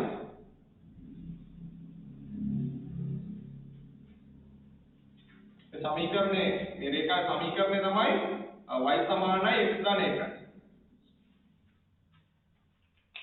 තමයි එතකොට අහනවා මොකද්ද? a ලක්ෂය ඛණ්ඩාංක 2.3 නම් b ලක්ෂය ඛණ්ඩාංක. දැන් මේක a ලක්ෂය. දැන් අපි දන්නා b ලක්ෂය කොහෙද තියෙන්නේ කියලා. මෙහෙ තියෙන්නත් පුළුවන් මේ පැත්තේ තියෙන්නත් පුළුවන්. පහළින් තියෙන්නත් පුළුවන් ඉහළින් තියෙන්නත් පුළුවන්. අපි ඔක්කොටම කලින් බලමුද දැන් මේක ලක්ෂ දෙකක් දන්නවනේ. මෙයයි මේ දෙන්න දන්නවනේ. අපි බලමු මේ දෙන්නගේ දුර. මේ දෙන්නගේ දුර පොඩ්ඩක් බලමු. මම පොඩ්ඩක් අදින්න මේ දෙන්න වෙනම. මෙතන සහ මෙතන මේ දෙන්න අදින්නේ 0.1 ඊළඟට 2.3. මෙයා a කියලා තියනවද කොහොමද? මෙයාට ලක්ෂයක් නෑ මම c කියලා ගන්නවා. අපි බලමු මෙන්න මේ දුර. මෙන්න මේ දුර. මේ දුර බලන්න. හරි. මේ දුර. මෙයා x1 කියලා ගන්න. මෙයා y1 කියලා ගන්න. මෙයා x2 මෙයා y2 කියලා ගන්න. තමයි එතකොට මෙන්න මේ AC දුර වෙන්නේ. ලක්ෂ දෙකක් දුන්නොත් දුරේ සමීකරණය මොකක්ද? x කණ්ඩාංක වෙනසේ වර්ගය ධන y කණ්ඩාංක වෙනසේ වර්ගය මොකක්ද? වර්ගමූලය. ඔකයි සමීකරණය. තමයි එතකොට x1 කීයද? x1 බිඳුවයි. x2 කීයද? 2යි. y1 කීයද? y1 1යි. y2 කීයද? 3යි. එයාගේ වර්ගමූලය. තමයි බිඳුව ඍණ 2 කීයද? ඍණ 2යි නේ.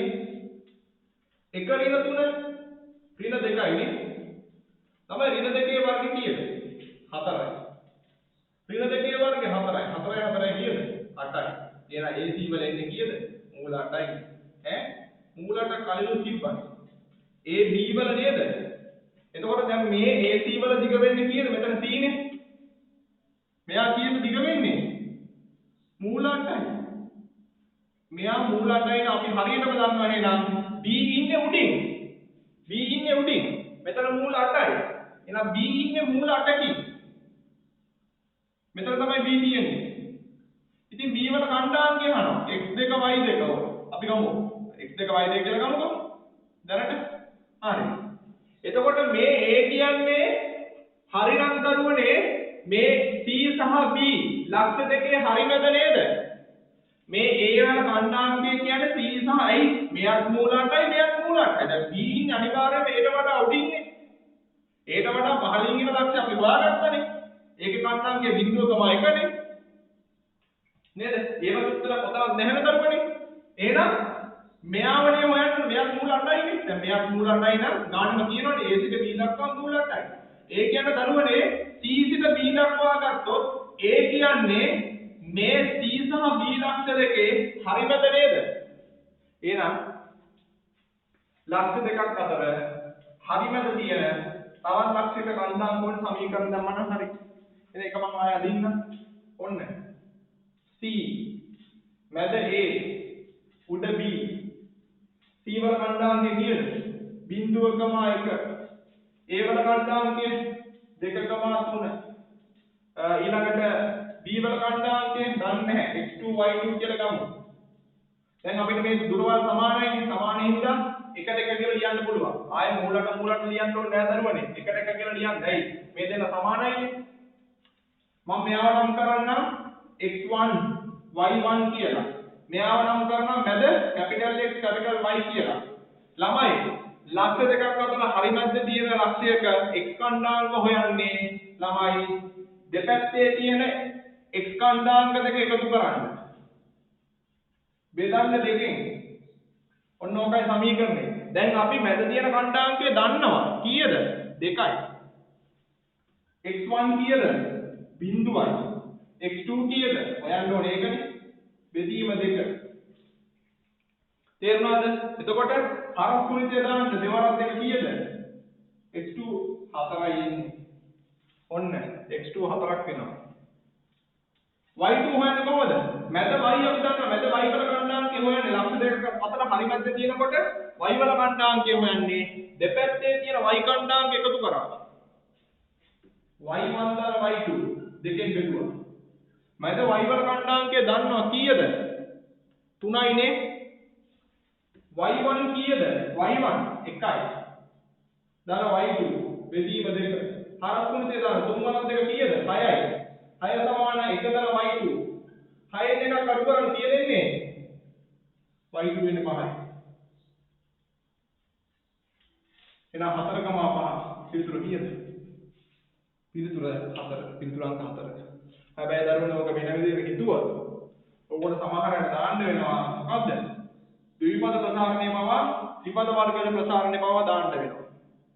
ඔක වෙන විදිහකට හිතුවොත් ඒත් උත්තරයක් එන්නේ නැහැ. පිළිතුර 4. හොඳ ගන්න.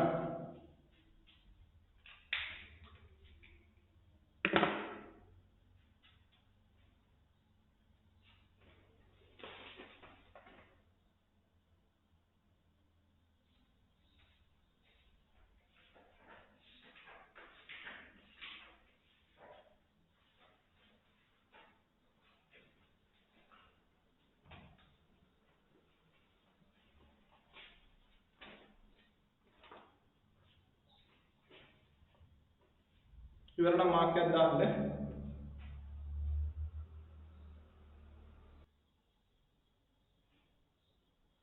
හරි ප්‍රශ්න අංක 9ට යමු.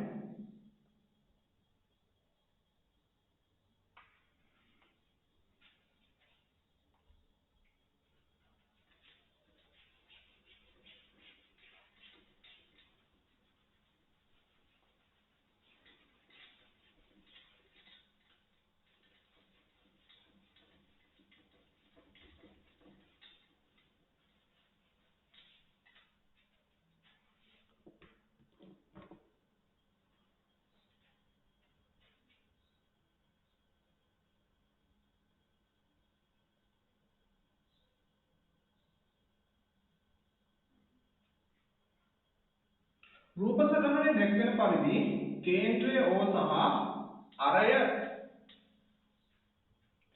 මීටර් 50ක් වන වෘත්තාකාර පිට්ටනියක කොඩි කණු 4ක් සවි කොට ඇත. යාපත කොඩි කණු දෙකක් අතර කෙටිම දුර කොපමණද?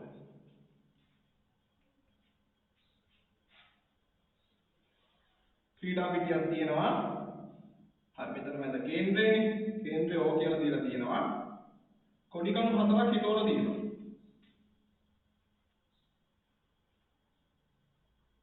දැන් මෙන්න මේ කොඩි කණු අතර දුර තමයි යහන්නේ. කොඩි කණු දෙකක් අතර.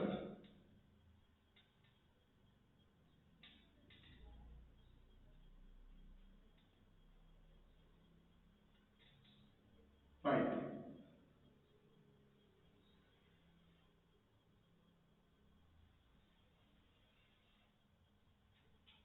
ළමයි එතකොට දැන් මේ අරය කීයද? අරය මීටර් 50යිනේ. එයා 50යි.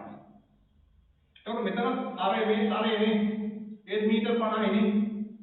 දැන් ලම්බකෝණ සමච්ඡේදනය වෙන මෙතන අංශක 90යි. ළමයි එතකොට මේක මේ ඍජුකෝණී ත්‍රිකෝණයක් එක්ක මම මේක අදින්න.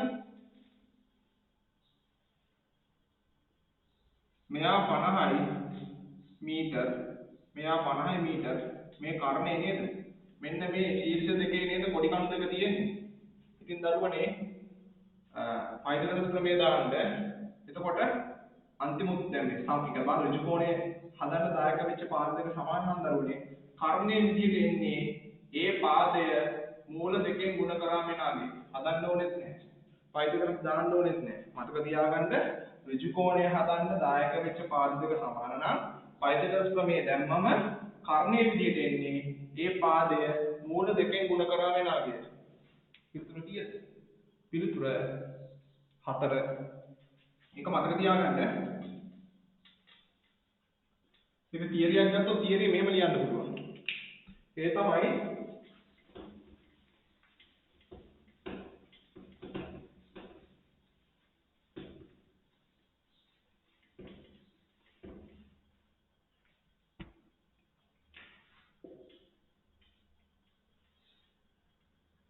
මෙයා x නම්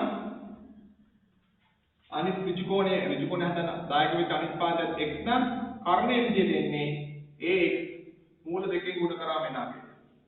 තේරුණානේ? දැන් පිළිතුර 4. 10ට දැන් ඔහොම 10 දෙන ලද ඒකක අතුරින් හරි පරිගණකයේ ගවඩාධාරිතාවය ස්ටෝරේජ් කැපැසිටි එක හાર્ඩ් ඩිස්ක් එක ගැන තමයි අහන්නේ. මැනීමට භාවිත කරන විශාලම ඒකකය සාමාන්‍ය. මේ තියෙන ඒවායින් විශාලම ඒකකය මොකක්ද දරුවනේ? ටෙරාබයිට් නේ. පිළිතුර කීයද? පිළිතුර 2.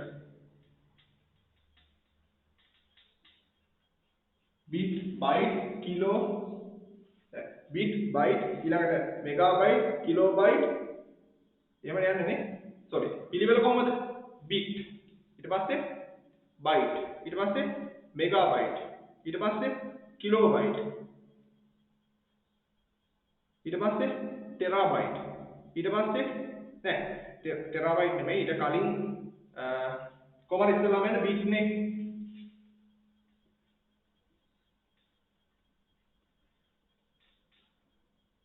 ඊට පස්සේ megabyte නේ.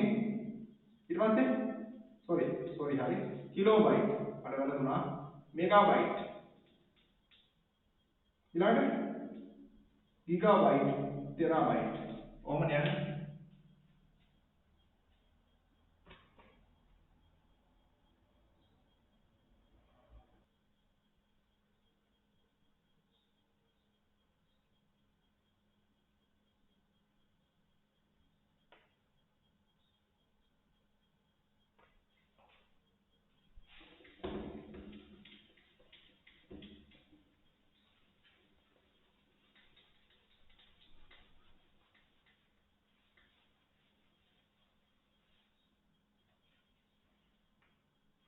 යම් ඒ රචනා ප්‍රශ්නේ මේක ප්‍රත්‍යස්ථාවෙන් තමයි අහලා තියෙන්නේ. පරීක්ෂණයකදී ආසන්න ප්‍රත්‍යාබලයට භාජනය කළ බහු අවයවික දණ්ඩක වික්‍රියාව නිරීක්ෂණය කරන ලදී. වික්‍රියාව නිරීක්ෂණය කරන ලදී. සිම්පල් A වික්‍රියාවට එදිරිව බහු අවයවික දණ්ඩේ ආසන්න ප්‍රත්‍යාබලයේ විචලනය පෙන්වන ප්‍රස්ථාරයක දල සටහනක් අඳින්න. ළමයි මේ දල සටහන අඳින්නේ ඒ බහු අවයවික දණ්ඩ ප්‍රත්‍යාවය කියන්නේ ඇදීමකට භාජනය කරනවා. දැන් බහු අවයවික දණ්ඩ ඉස්සෙල්ලාම මෙහෙම පිටියා කියලා හිතන්නකෝ. බාහිර බලයකින් දැන් මේක මුල් අවස්ථාව. බාහිර බලයකින් අදිනවා. අදිනකොට මේ වැඩි බල දිගට කියනවා දරුවනේ විතතිය. වැඩි බල දිගට කියනවා විතතිය. එයාගේ අකුර කරනවා සාමාන්‍ය E අකුර. බාහිර බලකින් අදිනවා. කොහොම ඇදලා දරුවනේ අවසන්. කියන්නේ ඇදලා පුළුවන් උඩරිම තැනකට ආවට පස්සේ මේ දණ්ඩ කැඩෙනවනේ. ඒ කැඩෙන තුරුම අදිනවා. කැඩෙන තුරුම අදිනවා. හරි. එතකොට මේක කියන්නේ වික්‍රියාව. ළමයි වික්‍රියාව කියන්නේ මතක තියාගන්න විතතිය මේකෙන් අර වැඩි වෙන දිග විතතිය බෙදීම මුල් දිග. මුල් දිග මෙයා නේද? මෙයානේ මුල් දිග. අන්න විතතිය මුල් දිගට දරන අනුපාතය තමයි දරුවනේ වික්‍රියාව වෙන්නේ. ඊළඟ අනිත් කෙනා මොකද්ද? ආසන්න ප්‍රත්‍යාබලය. ආසන්න කියන්නේ අදිනවා. ආසන්න ප්‍රත්‍යාබලය. තමයි ප්‍රත්‍යාබලය කියන්නේ යොදන බලය මේදී යොදන බලය. යොදන බලය මෙදීම හරස්කඩ වර්ගඵලය. හරස්කඩ වර්ගඵලය කියන්නේ දණ්ඩේ හරස්කඩ වර්ගඵලය. ප්‍රත්‍යාබලය කියන්නේ යොදන බලය මෙදීම හරස්කඩ වර්ගඵලය. අන්න ඒ අක්ෂ දෙකට සාපේක්ෂව තමයි අදින්න කියන්නේ. ඒකට දරුවනේ ප්‍රස්ථාරයේ හැඩය එන්නේ අන්නේ හැඩය තමයි යහන්නේ. මෙන්න මෙහෙම හැඩයක් තමයි එන්නේ. තේරුණාද?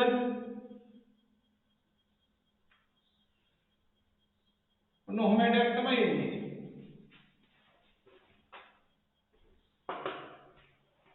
තේරුණාද ළමයි? එතකොට මේකේ ලක්ෂ 3යි මාක් කරන්න කියන්නේ. ඒක ඊට පස්සේ නේ කියන්නේ. මේ තමයි සිම්පල් A.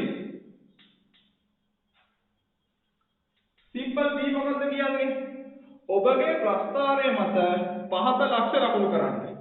සමානුපාතික ප්‍රත්‍යාබලය, ප්‍රත්‍යස්ථ සීමාව සහ ભેදක ලක්ෂය. සමානුපාතික ප්‍රත්‍යාබලය. එතකොට සමානුපාතික ප්‍රත්‍යාබලය වෙන දරුවනේ මෙන්න මේ ටික. මේ සරල වේ කියලා යන්නේ මේ ටික මේ. මෙන්න මේ සරල වේ කියන ප්‍රදේශය තමයි සමානුපාතික ප්‍රදේශය. ඊළඟ මොකක්ද අහන්නේ B? ප්‍රත්‍යස්ථ සීමාව. ඒ කියන්නේ ප්‍රත්‍යස්ථ ලක්ෂණ තියෙන උපරිම සීමාව. ඒ කියන්නේ මෙතනට වෙනකන් ආවොත් දරුවනේ වික්‍රියාව මෙතනින් එහාට ආයේ බලය අයින් කරොත් ආයේ මුල් තත්ත්වෙටමපත් වෙනවා. තේරුණාද? ඊළඟට මොකද්ද? අනිත් එක. C ભેදක ලක්ෂය. ભેදක ලක්ෂය මේ තියෙන. ඒ කියන්නේ වස්තුව ඇදලා කැඩීමකට භාජනය වෙන ලක්ෂය තමයි ભેදක ලක්ෂය. ඔන්න ඔය තුන මාක් කරා.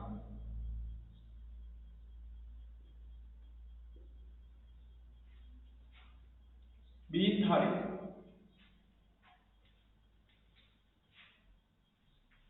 ඊට පස්සේ මොකක්ද දාන්නේ? ප්‍රත්‍යාබලයේ ඒකක වැඩිවීමකට වික්‍රියාවේ වැඩිවීම ඉහළගියක් ගන්නේ වක්‍රයේ කුමන කොටසේදීද? ළමයි වික්‍රියාවේ එන්නෙන්න වික්‍රියාව බිඳුවේ පටන් ගන්න වැඩි වෙනවනේ. දැන් මෙතනින් එහාට දරුවනේ ප්‍රස්ථාරය වෙන්නන්නේ නැහැනේ. ඒක මෙතනින් එහාට මේ බහු අවයවික දණ්ඩ කැඩෙනවා. මෙතනින් එහාට පෙන්වීමක් නැහැ. දත්ත ලකුණු කිරීමක් කරන්න බෑ. පාඨාංක ලකුණු කරන්න බෑ. දණ්ඩ කැඩෙනවනේ. ළමයි මේ C වලට ආසන්නේ මෙන්න මේ ලක්ෂය ගමු.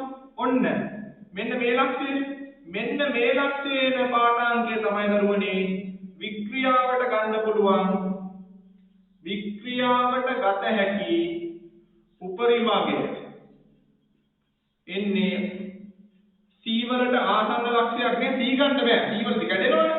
C වලට ආසන්න ලක්ෂයක් නේ ගන්න වෙන්නේ. එතකොට මේක අහන්නේ මොකද්ද?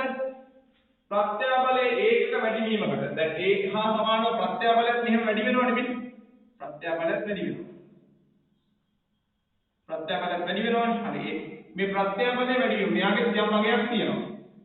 ප්‍රත්‍යාබලයේ ඒකක වැඩිවීමකට වික්‍රියාවේ වැඩිවීම ඉහළ අගයක් ගන්න. එහෙනම් වික්‍රියාවේ වැඩිවීම ඉහළ අගයක් ගන්න. කැපිටල් C ට ආසන්න ලක්ෂයකදී. කැපිටල් C ට C වෙන එක හරි. C නේ C කොටස නේද? කැපිටල් C ට ආසන්න ලක්ෂයකදී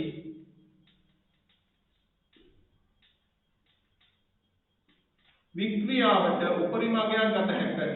C ගන්න බැහැ C වලට කැඩෙනවනේ. වික්‍රියාවට උපරිම අගයක් ලබා ගත හැකියි.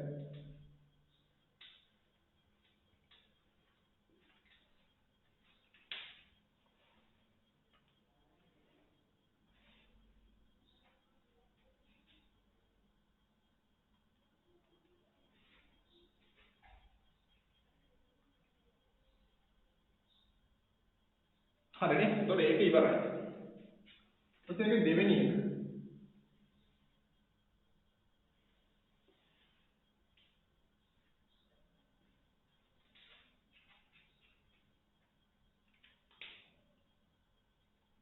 ඒකේ දෙවෙනි කොටසනේ. ඉලක්කම දාන්නේ දෙක කියලා කමක් නෑ. හරි. මේ ප්‍රශ්නේ ලොකු ප්‍රශ්නේ දෙවෙනි කොටස. ලොකු ප්‍රශ්නේ දෙවෙනි කොටස. ළමයි කියනවා මෙන්න මෙහෙම කතන්දරයක්. ඒ තමයි P නැමැති සිලින්ඩරාකාර බහු අවයවක දණ්ඩක දිග සිම්පල් L හරස්කඩ වර්ග බලය කැපිටල් A වේ. එහි දිශාව ඔස්සේ යොදන ලද F ආසන්න ප්‍රත්‍යාබලයක් යටතේ ආසන්න ප්‍රත්‍යාබලයක් කියන්නේ ඇදීමක් සිද්ධ වෙන. ඇදීමේදී සිදුවන ප්‍රත්‍යාබලය. ආසන්න බලයක් යටතේ E විතතියක් පෙන්눔 කරයි. පහත දැක්වෙන රාශීන් සඳහා ප්‍රකාශන ලියන්න.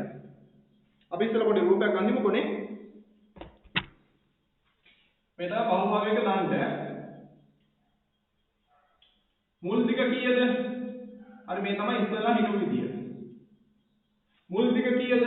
මුල් දිග දරුවනේ සිම්පල් L. Simple L. හරස්කඩ වර්ගඵලය කීයද? Capital A. හරස්කඩ වර්ගඵලය කැපිටල් A. එතකොට දැන් මොකද කරන්නේ? මෙයාගේ කෙලවරකින් අදිනවා. අදිනකොට දිග වැඩි වෙනවා.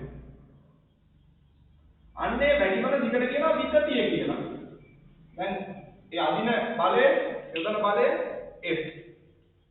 වැඩි වෙන දිග E. E අකුර හරි. මුල් දිගක් තියෙනවා. හරිද? මොකද්ද කියන්නේ? පහත දැක්වෙන රාශීන් සඳහා ප්‍රකාශන ලියන්න. පළවෙනි එක ආසන්න ප්‍රත්‍යාබලය. අන්න ප්‍රත්‍යාබලය සමීකරණය තියෙනවානේ. ආසන්න ප්‍රත්‍යාබලය කියන්නේ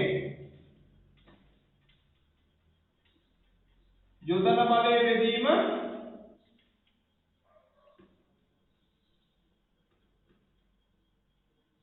හරස්කඩ වර්ගඵලය.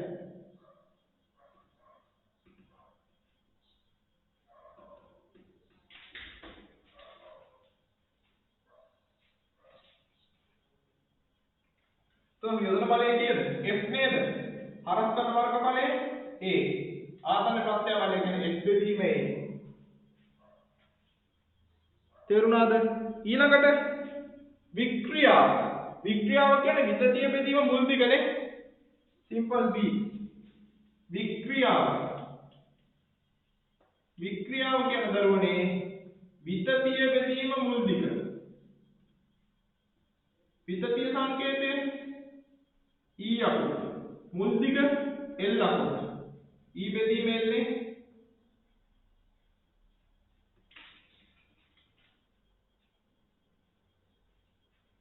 ඊට පස්සේ මොකක්ද අහන්නේ? ප්‍රත්‍යස්ථතා යම් මාපාංකය. ළමයි ප්‍රත්‍යස්ථතා යම් මාපාංකය කියන්නේ ආසන්න ප්‍රත්‍යාබලය බෙදනවා ආසන්න වික්‍රියාවට කියන්නේ ආසන්න ප්‍රත්‍යාබලයේ බෙදීම ආසන්න වික්‍රියාවට යන අගය තමයි ප්‍රත්‍යස්ථතා යම්මාපාංකය කියන්නේ. තේරුණාද? එහෙනම් යම්මාපාංකයේ සංකේතය තමයි y අකුර. යම්මාපාංකය කියන්නේ කෙලිම ගත්තොත් ප්‍රත්‍යාබලයේ බෙදීම වික්‍රියාව. යම්මාපාංකයේ සංකේතය y අකුර. ප්‍රත්‍යාබලයකට මොකක්ද ආවේ? s බෙදීම a නේද? වික්‍රියාවට ආවේ e බෙදීම l නේද? වෙදී s බෙදීම a බෙදීම e බෙදීම l.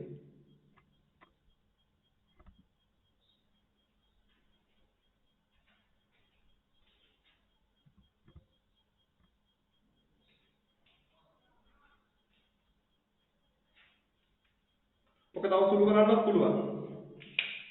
ඒ තමයි මේ හරිය වකනවා.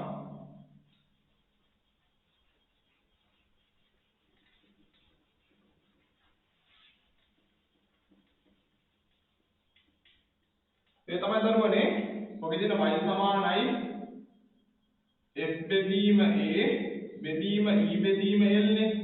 ඕකේ මේ f බෙදීම a ලියලා මෙයා වෙනකොට බෙදීමේ සලකුණු දාන්න පුළුවන් මෙයා වෙනකොට. e බෙදීම l f බෙදීම a දාලා ගුණ කිරීම දැම්මම l උඩට යනවා e පහළට යනවා. y සමානයි f l බෙදීම a e. කොහොම ලියන්නත් පුළුවන්.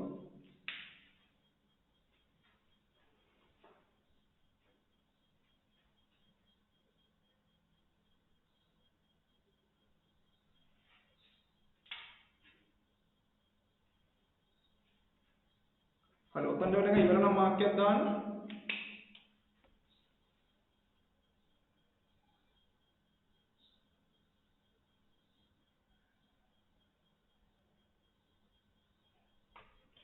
තුන්වෙනි එකේ අහන දරුවනේ මේ දණ්ඩේ විතතිය 2e දක්වා වැඩි කිරීමට නම් යෙදිය යුතු බලය.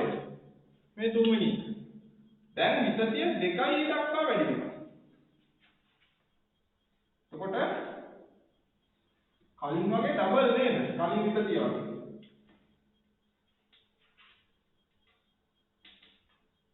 දැන් මේ ටික කීයද? මේ බලය අපි දන්නේ නැහැ. එයා f dash කියලා ගමු. අලුත් බලයක් නේ. මේ විතතිය කීයද? 2e. අලුත් බලය අහන්නේ. තේරුණාද ළමයි? එහෙනම් අපේ මේ පරණ බලය අපිට ගන්න බැහැ. මෙන්න මේකෙන් මේ අපි මේ කලින් එක මේකට දැම්මේ. මේකට අපි මේක දරුවනේ. අපි දැන් ආවේ මොකද්ද? y සමානයි fl බෙදීම a e නේ. y සමානයි fl බෙදීම a e. ඒක තමයි ආවේ. y සමානයි fl බෙදීම a e නේ. ඕක ආවෙදරු නෙමෙයි. දෙවෙනි රූපෙත් එක්කනේ. කලින් කොටස මේක f උක්ත කරන්න. තනිකර. එතකොට y a e එනවා මේ පැත්තට සමානයි fl. මේකෙද e අකුර. l වලින් බෙදන්න. l del කැපෙනවා. එතකොට f වල අගය වෙන්නේ y a e බෙදීම l. ඔන්න f වල අගය ආවා. ළමයි අහන්නේ f නෙමෙයි f dash නේ හොයන්න ඕනේ. ළමයි අපි දන්නවා ඒ තමයි මෙයාට අලුතෙන් දාන්න අර සමීකරණය. මොකද්ද? ආසන්න ප්‍රත්‍යාබලය කියන්නේ යම්මාපාංකය කියන්නේ යම්මාපාංකය වෙනස් වෙන්නේ නැහැනේ. ප්‍රත්‍යාබලය බෙදීම වික්‍රියාව ආසන්න වික්‍රියාව. දැන් ප්‍රත්‍යාබලය වෙන්නේ දැන් අලුත් කරාගෙන මේ f dash නේ යොදන බලය f dash බෙදීම a වික්‍රියාව යම්මාපාංකය y නේ. දැන් හිත තියෙන්නේ 2e බෙදීම මුල් දිග l නේද? මේක දරුවනේ අර වෙනස කරන්න පුළුවන් මොකද්ද? f dash a බෙදීම 2e බෙදීම l නේ. එතකොට ගුණ කිරීම දැම්මම l උඩට යනවා 2e පහළට යනවා. එතකොට මොකක්ද වෙන්නේ? y සමානයි f dash l බෙදීම 2a e නේ. මේකෙන් දරුවනේ f dash උක්ත කරන්න. එතකොට y වැඩි කිරීම 2ae සමානයි f dash l. l වලින් බෙදන්න. එතකොට මොකක්ද දෙන්නේ? දෙක ඉස්සරහට ගන්න. yae බෙදීම l සමානයි f dash. තමයි හොඳට බලන්න මේ දෙක. මේයි මේ බලන්න. මේක හොඳට බලන්න දරුවනේ yae බෙදීම l තියෙනවනේ මෙතන. මෙන්න මෙතන. මෙතනත් එක තියෙනවනේ. ඒ කියන්නේ yae බෙදීම l කියන්නේ f නේද? එහෙනම් දරුවනේ මොකද කරන්න ඕනේ? මේ තැනට මොකක්ද දාන්න ඕනේ? ආදේශ කරන්න ඕනේ. f. එහෙනම් කලින් යොදපු බලය වගේ දෙගුණයක බලයක් නේ දැන් යොදන්න ඕනේ. තමයි මේක තේරුම්වද කියලා වාක්‍යයක් දාන්න. මෙතන වෙනකම්.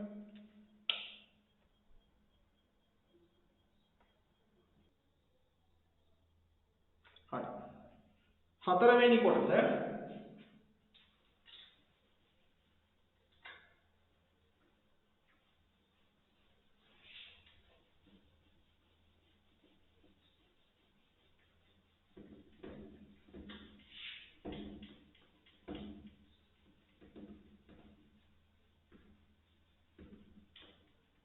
හතරවෙනි කොටස කියනවා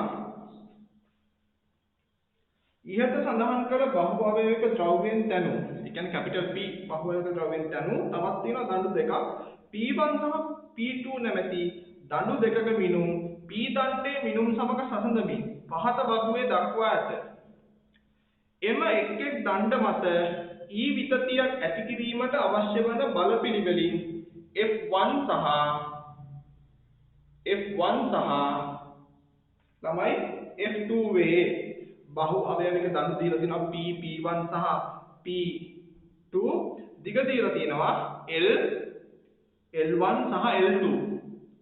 එතකොට දරුවේ හරස්කට වර්ගඵල දීලා තියෙනවා P වල කැපිටල් A P1 වල 2A P2 වල A. විතතිය තුනේම සමානයි. යෙදී යුතු බලය දරුවනේ තියෙනවා P වල F බලය P1 වල F1 බලය P2 වල F2 බලය. ළමයි එතන පොඩි රූපයක් අඳිමුනේ. හතර කොටස.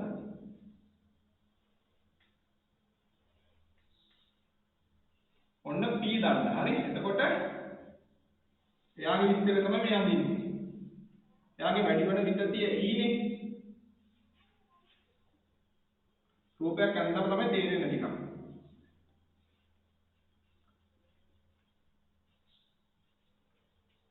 හරස්කඩ එයාගේ හරස්කඩ කැපිටල් A. හරස්කඩ කැපිටල් A. දිග කීයද? මුල් දිග කැපිටල් L. විතතිය E. යොදන බලය F. මේ P දන්නනේ. ඔය තමයි දරුවනේ P දන්න. P. P1 දන්න. එයාගේ දිග L1 හරස්කඩ 2A විතතිය E එළියතු බලය F1. හරි. එයාගේ දිග වෙනස් තමයි L1 මීට වඩා වෙනස්. හරස්කඩත් වෙනස්. හරස්කඩ කලින් තිබ්බට වඩා දෙගුණයක් නේද? 2A නේ. හරස්කඩ වැඩි.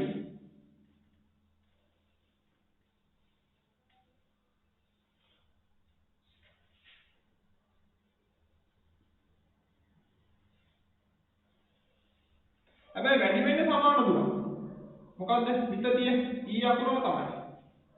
તો දත්ත මාක් කරොත් ළමයි මෙයාගේ දිග L1. අපි දන්නේ L එක බලද්දි සමානයි. L වලගේ නෙමෙයි ඊට වඩා වෙනවා.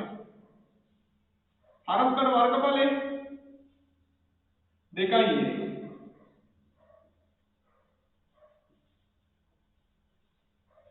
යොදන බලය F1. විතතිය සමානයි. මොකද්ද මේ දණ්ඩ? මේ දණ්ඩ දරුවනේ P1 දණ්ඩ. P1. ඊට පස්සේ අනිත් එක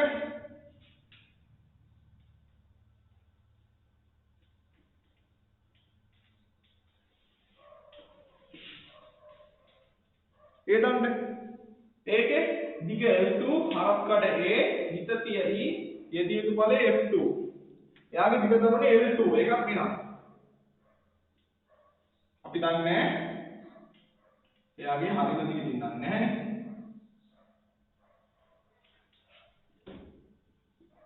L2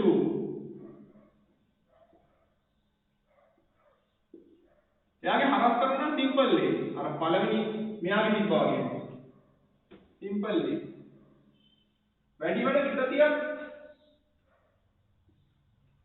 සමානයි. එයා E. හැබැයි යොදන බලය වෙනස් නේ. යොදන බලය F2. මේ දණ්ඩ P2 දණ්ඩ නේ. P2 දණ්ඩ.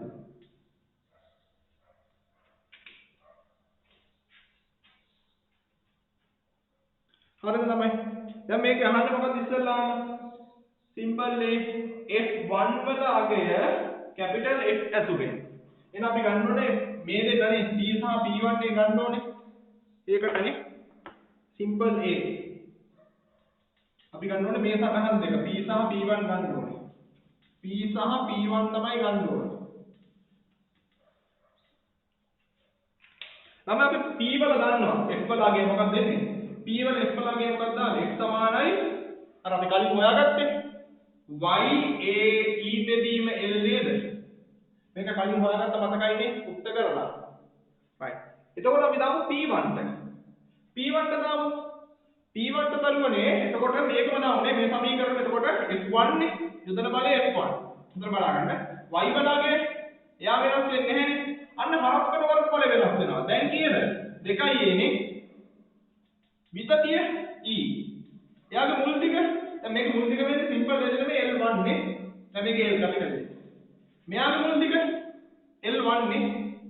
ඔය ටික.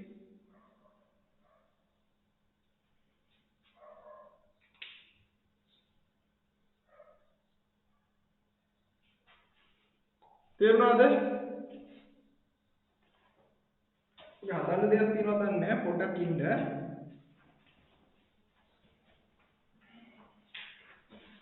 ඔව් හදන්න දෙයක් තියෙනවා ළමයි.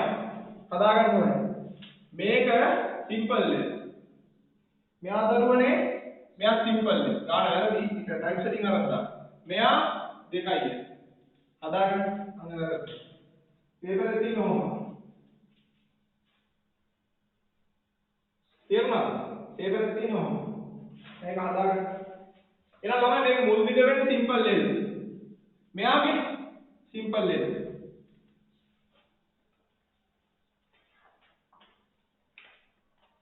එතකොට හොඳට බලන්න මේක පොඩ්ඩක් තව හදාගන්න මේ F1 කියන්නේ දෙක ඉස්සරහට ගන්න 2යි y a e බෙදීම L. ළමයි අර කලින් ගාන වගේමනේ y a e බෙදීම L මේ y a e බෙදීම L මෙතනක් තියෙනවනේ. එහෙනම් මොකක්ද දාන්න දරුවනේ? y a e බෙදීම L වෙනුවට දාන්න F. එහෙනම් F1 සමානයි කලින් බලය වගේ කීගුණයක්ද? දෙගුණ. ඔන්න සිම්පල් එක. තේරුණා ඇති කියලා හිතනවා. ඊට පස්සේ ඕක ඉලක්කම් දෙකයි එතන B කොටස.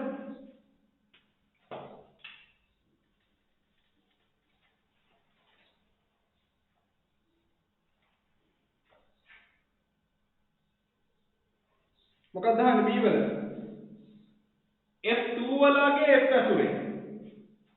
ආයතන අපි ගන්න ඕන දරුවනේ කවුරුද ගන්න ඕනේ? P සහ P2 දණ්ඩනේ ගන්න ඕනේ. P සහ P2 දණ්ඩ ගන්න ඕනේ. අපි P දණ්ඩ ගන්නවනේ. P දණ්ඩ වෙන්නේ කීයද? F සමානයි y a e බෙදීම L නේ. P2 දණ්ඩ ගන්න F2 නේ. F2 කියන්නේ y බලයෙන් වෙනස් වෙන්නේ නැහැ නේ. එකම ද්‍රව්‍යයෙන් හදලා තියෙන්නේ. හරස් කර වර්ග බලය කැපිටල් A නේද? විතතිය E. දිග වෙන්නේ දැන් මුල් ටික 2යි. තේරුණාද? මේක දරුවනේ ඕන හොඳට පේනවා නේද? y a e බෙදීම L. මේක කියනවානේ මෙතන. එහෙනම් y a e බෙදීම L තියෙන තැනට කීය දාන්න ඕනේ? F. දැන් F2 සමානයි S බෙදීම 2යි. කැපිටල් S බෙදීම 2යි. ඔන්න ආවා.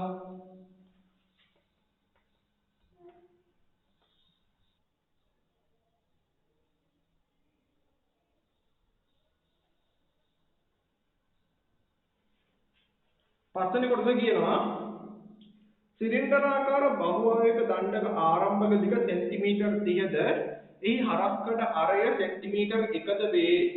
දණ්ඩ සිරස්ව එල්ලා එහි නිදහස් කෙළවරට කිලෝග්‍රෑම් 2ක ස්කන්ධයක් එල්ලා ඇති විට දණ්ඩේ සමානුපාතික සීමාව තුළ පවතින මිලිමීටර 4ක විතතියක් පෙන්නුම් කරයි. ගුරුත්වජ ත්වරණයගේ 10යි කිලෝග්‍රෑමයට නිව්ටන් ලෙසද ෆයිවලාගේ 3 ලෙසද උපකල්පනය කරමින් පහත ඒවා ගණනය කරන්න. right. රූපය කරගමුකෝ.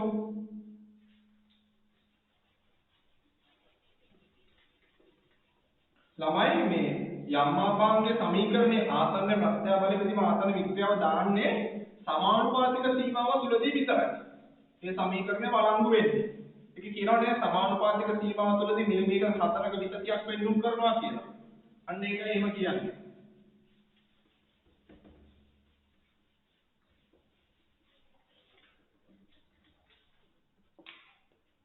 ප්‍රශ්නාංක 5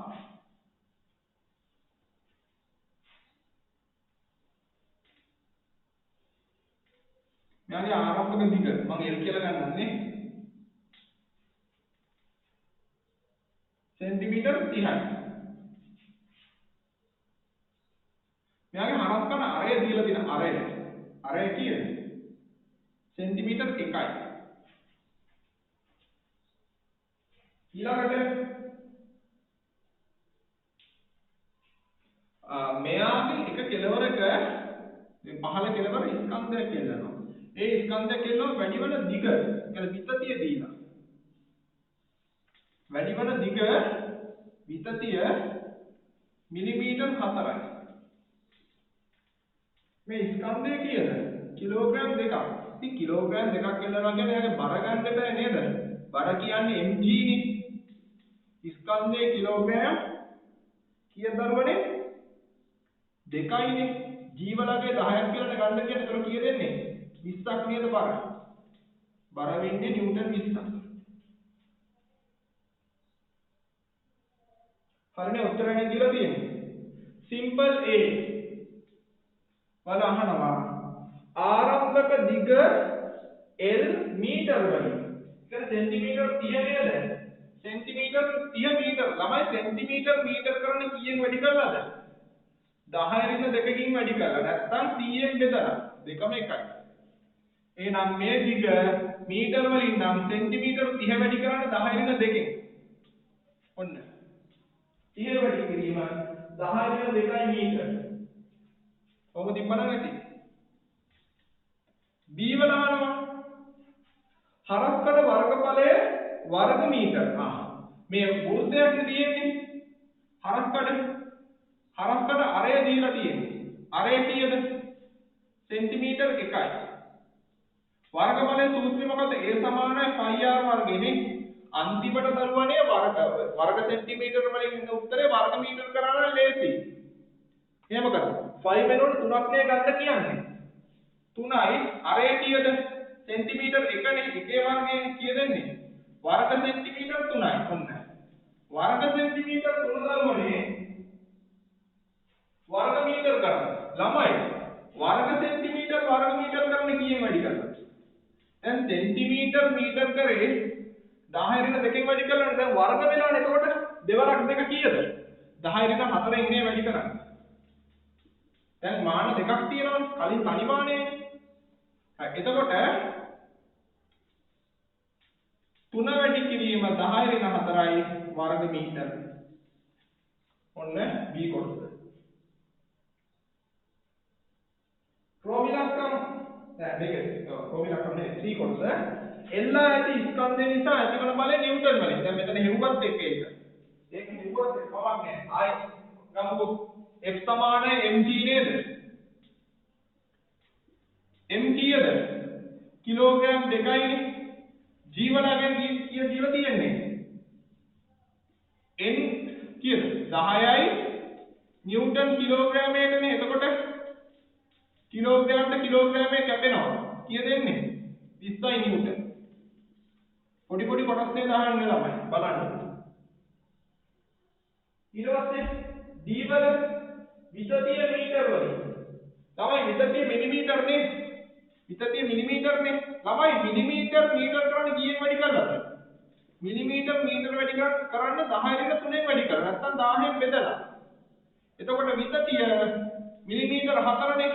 මීටර කරන්නේ 10 රින් 3ෙන් වැඩි කරලා. වැඩි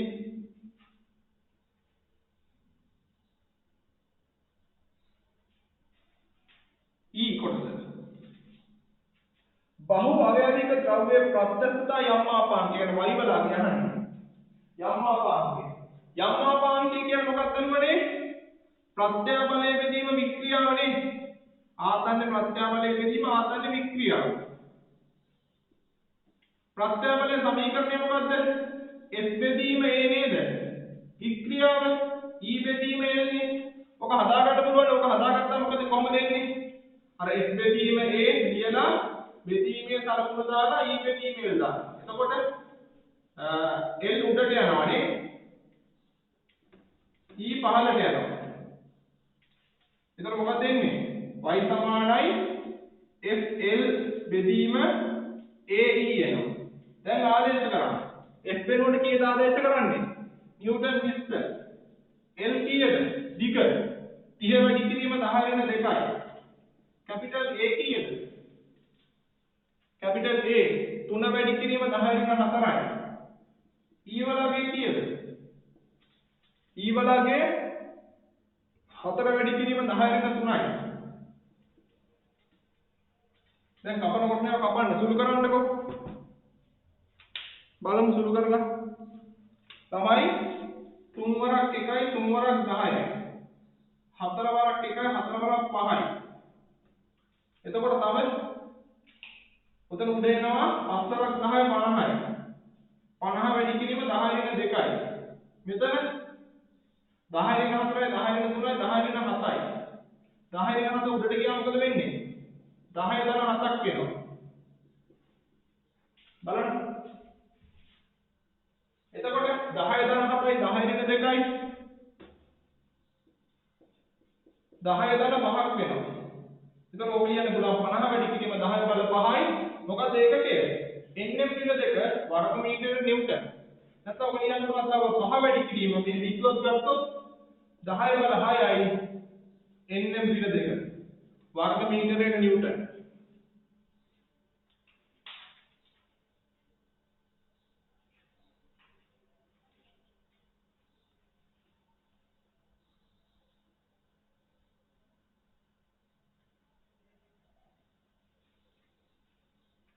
ඊළඟ දරුවනේ F කොටස. මොකක්ද අහන්නේ? දණ්ඩේ විතතිය හේතුවෙන් ගබඩා වන ප්‍රත්‍යස්ථ විභව ශක්තිය. ළමයි ප්‍රත්‍යස්ථ විභව ශක්තිය සමීකරණය මොකක්ද? ප්‍රත්‍යස්ථ විභව ශක්තිය කියන්නේ භාගයේ වතාවක් යොදන බලය වැඩි කිරීම විතතිය. යොදන බලය F අකුර නේද?